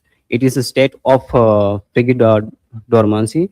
It is a necessary structure of a pursuit of the rebirth and spring. By identifying this cloud to flying wellness, we prove that even the return of course, it is a totally clear body of knowledge. Can result by recognizing of ambiguity and language and the limit of angle of vision. We secure a literature a respectable aesthetic location within the scientific study and archetypes. Then I drifted image created by in notebook LMs. There are references and thank you. If you have a question, you can ask me.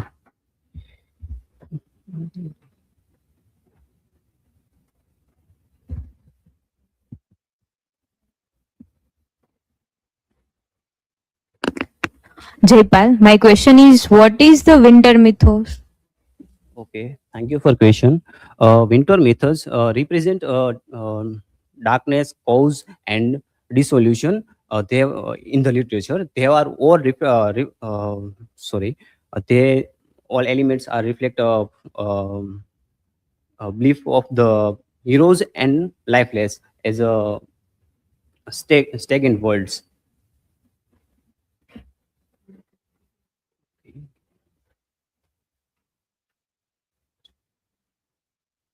And my question is, what are the four mythos? Okay, thank you for question. The four myths, we can we are my presentation. Then we can find out of four myths like a spring, summer, and summer, spring.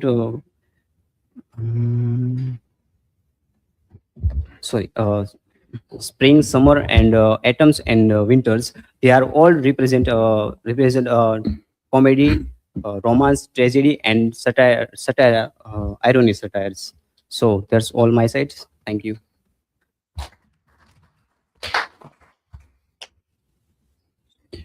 Okay, so I think that was the last one. Okay. So the first and the last. First one was by Dimple Darby, and last by Jaipal. They were rather very difficult to understand. What point they are trying to make was still not captured properly.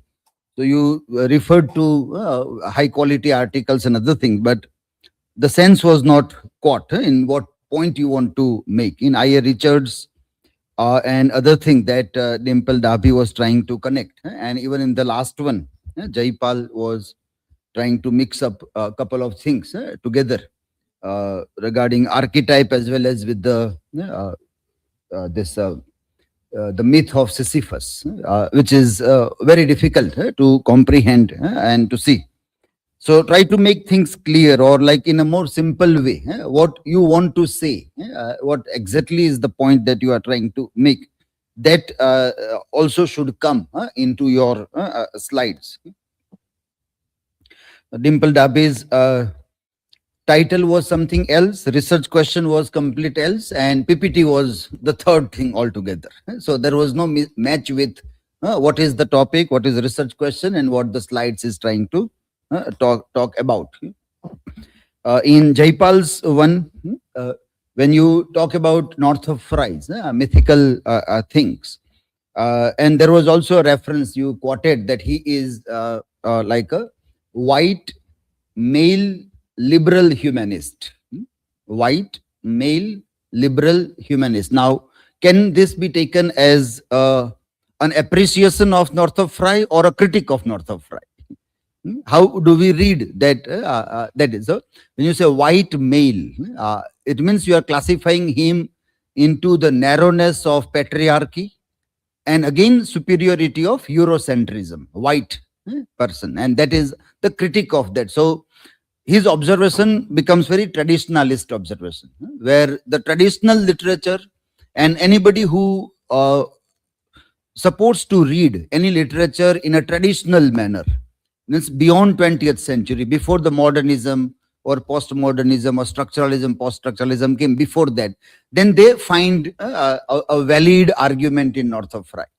But the other people who are trying to look at the new traditions in literature, new archetypes in literature, they may find him very problematic.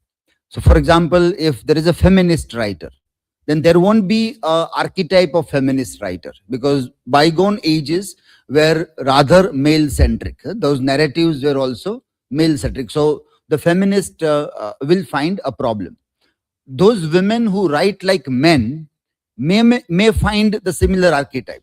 But those who try to have their own poetics, like Elaine Sholter's talks about, towards feminist poetics, then there is a problematic. There won't be any tradition of writing. You will find lots of things, like the very word vir or vir ras, as we say, it is matriarchal. It is talking about man body. It is talking about man phallic symbol. It is not about women. Women do not have that virta which comes with that word. That there is a lack of that virras in women's body. So that body, women's body, is not there in that vir. So where the women's body will go? It will go into Shringar only, into Lavanya only. It will be described as that. So that is that traditional way of looking at what is women's body for, what is man's body for, and how all the metaphors, all the stories, all genre, everything has been constructed like that. Now, those who want to question this, they will find a problem with North of Fry. They will criticize it. So postmodernist, post-structuralist will criticize. They will say that it doesn't have universal value system. It has a past, but it doesn't have universal value system. Universal means where men and women are there. Then the Dalit will come, then the black will come, then the slavish people like Sisyphus, who is doing a kind of a labor unnecessarily. There is no purpose of that labor. Now, like God told, so we have to do. Now, you will always question that why would God give me such a labor where I just have to pick up a stone, a labor, and put it on the mountain, and next day it will come down. All meaningless thing. So where is this meaninglessness in the mythos of archetypes? It will not be there, because that will always try to give meaning to everything.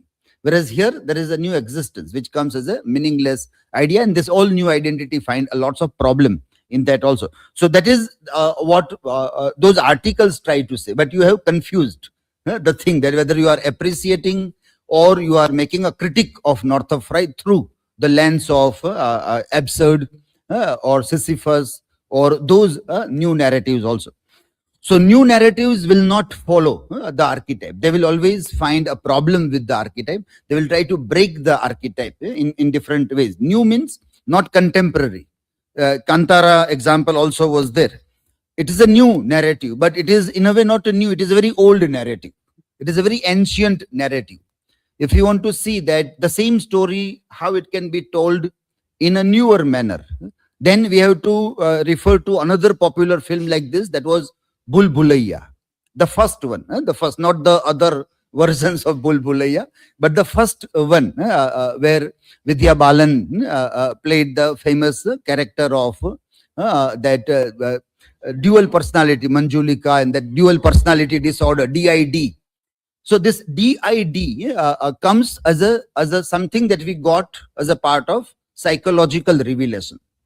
So psychologists told that how to read ghost, how the ghost is manifestation of human mind. That is what they have said. So where Bhuliya was able to reach and try to bring the professors of psychology as Bua in the film, because the mass, the crowd will understand only the language of Bua. They will not understand the language of professor. So if professor will become Bua, then the Manjulika will be controlled. Otherwise, it won't be controlled. So that was a different height that that script was able to reach, which thereafter neither those Bulbulaya films nor the Kantara and similar kinds of lot many films that we have seen is able to reach that height. They still go into only mystifying the nature. So question people can ask that if nature as a being and nature tries to protect itself by coming into the body of somebody, then we have seen in industrial era so many forest and desolate land being destroyed by human beings. Where were those atmas? Why those spirits have not evoked themselves and allowed us to destroy the forests? That is where the gap comes, that how the forest has a life and how that thing enters into somebody's body and protects the forest. But why it is not doing at so many places? It will be doing it, like some people may say that when people resist, like Chipko movement, and some people resist, it is that arousal of the Bhut. It is that spirit which has told people, like in Telangana recently, 400 acres of forest was destroyed near, I think, Hyderabad University campus.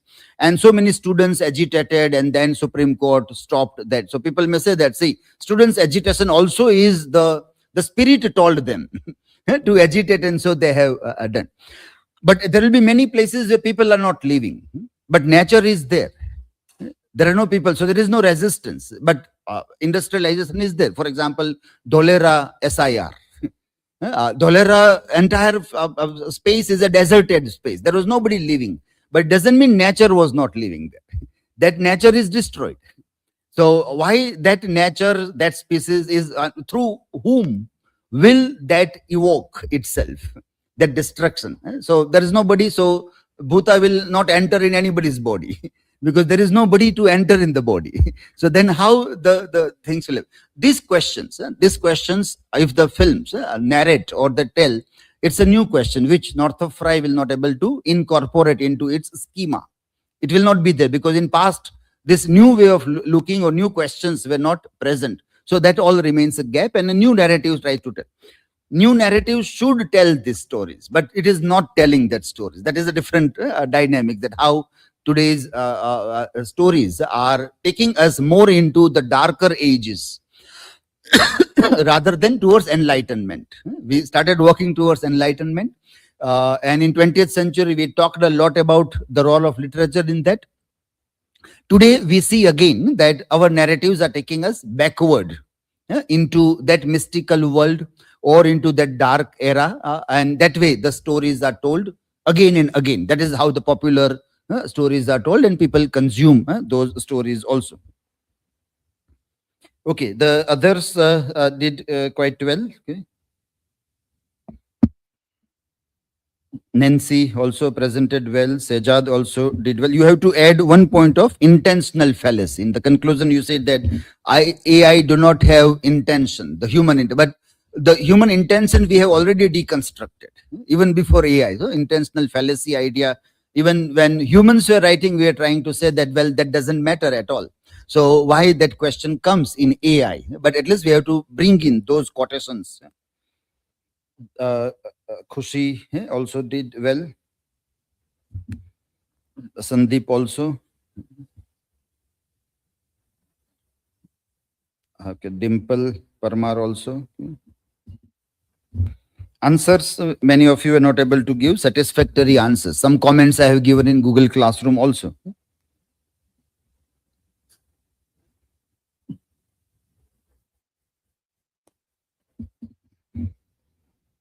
Divya prepared good slides, but hypothesis was not proved convincingly in this Abhinav Gupta's thing. Milan also presented well. Riddhi, Jansi,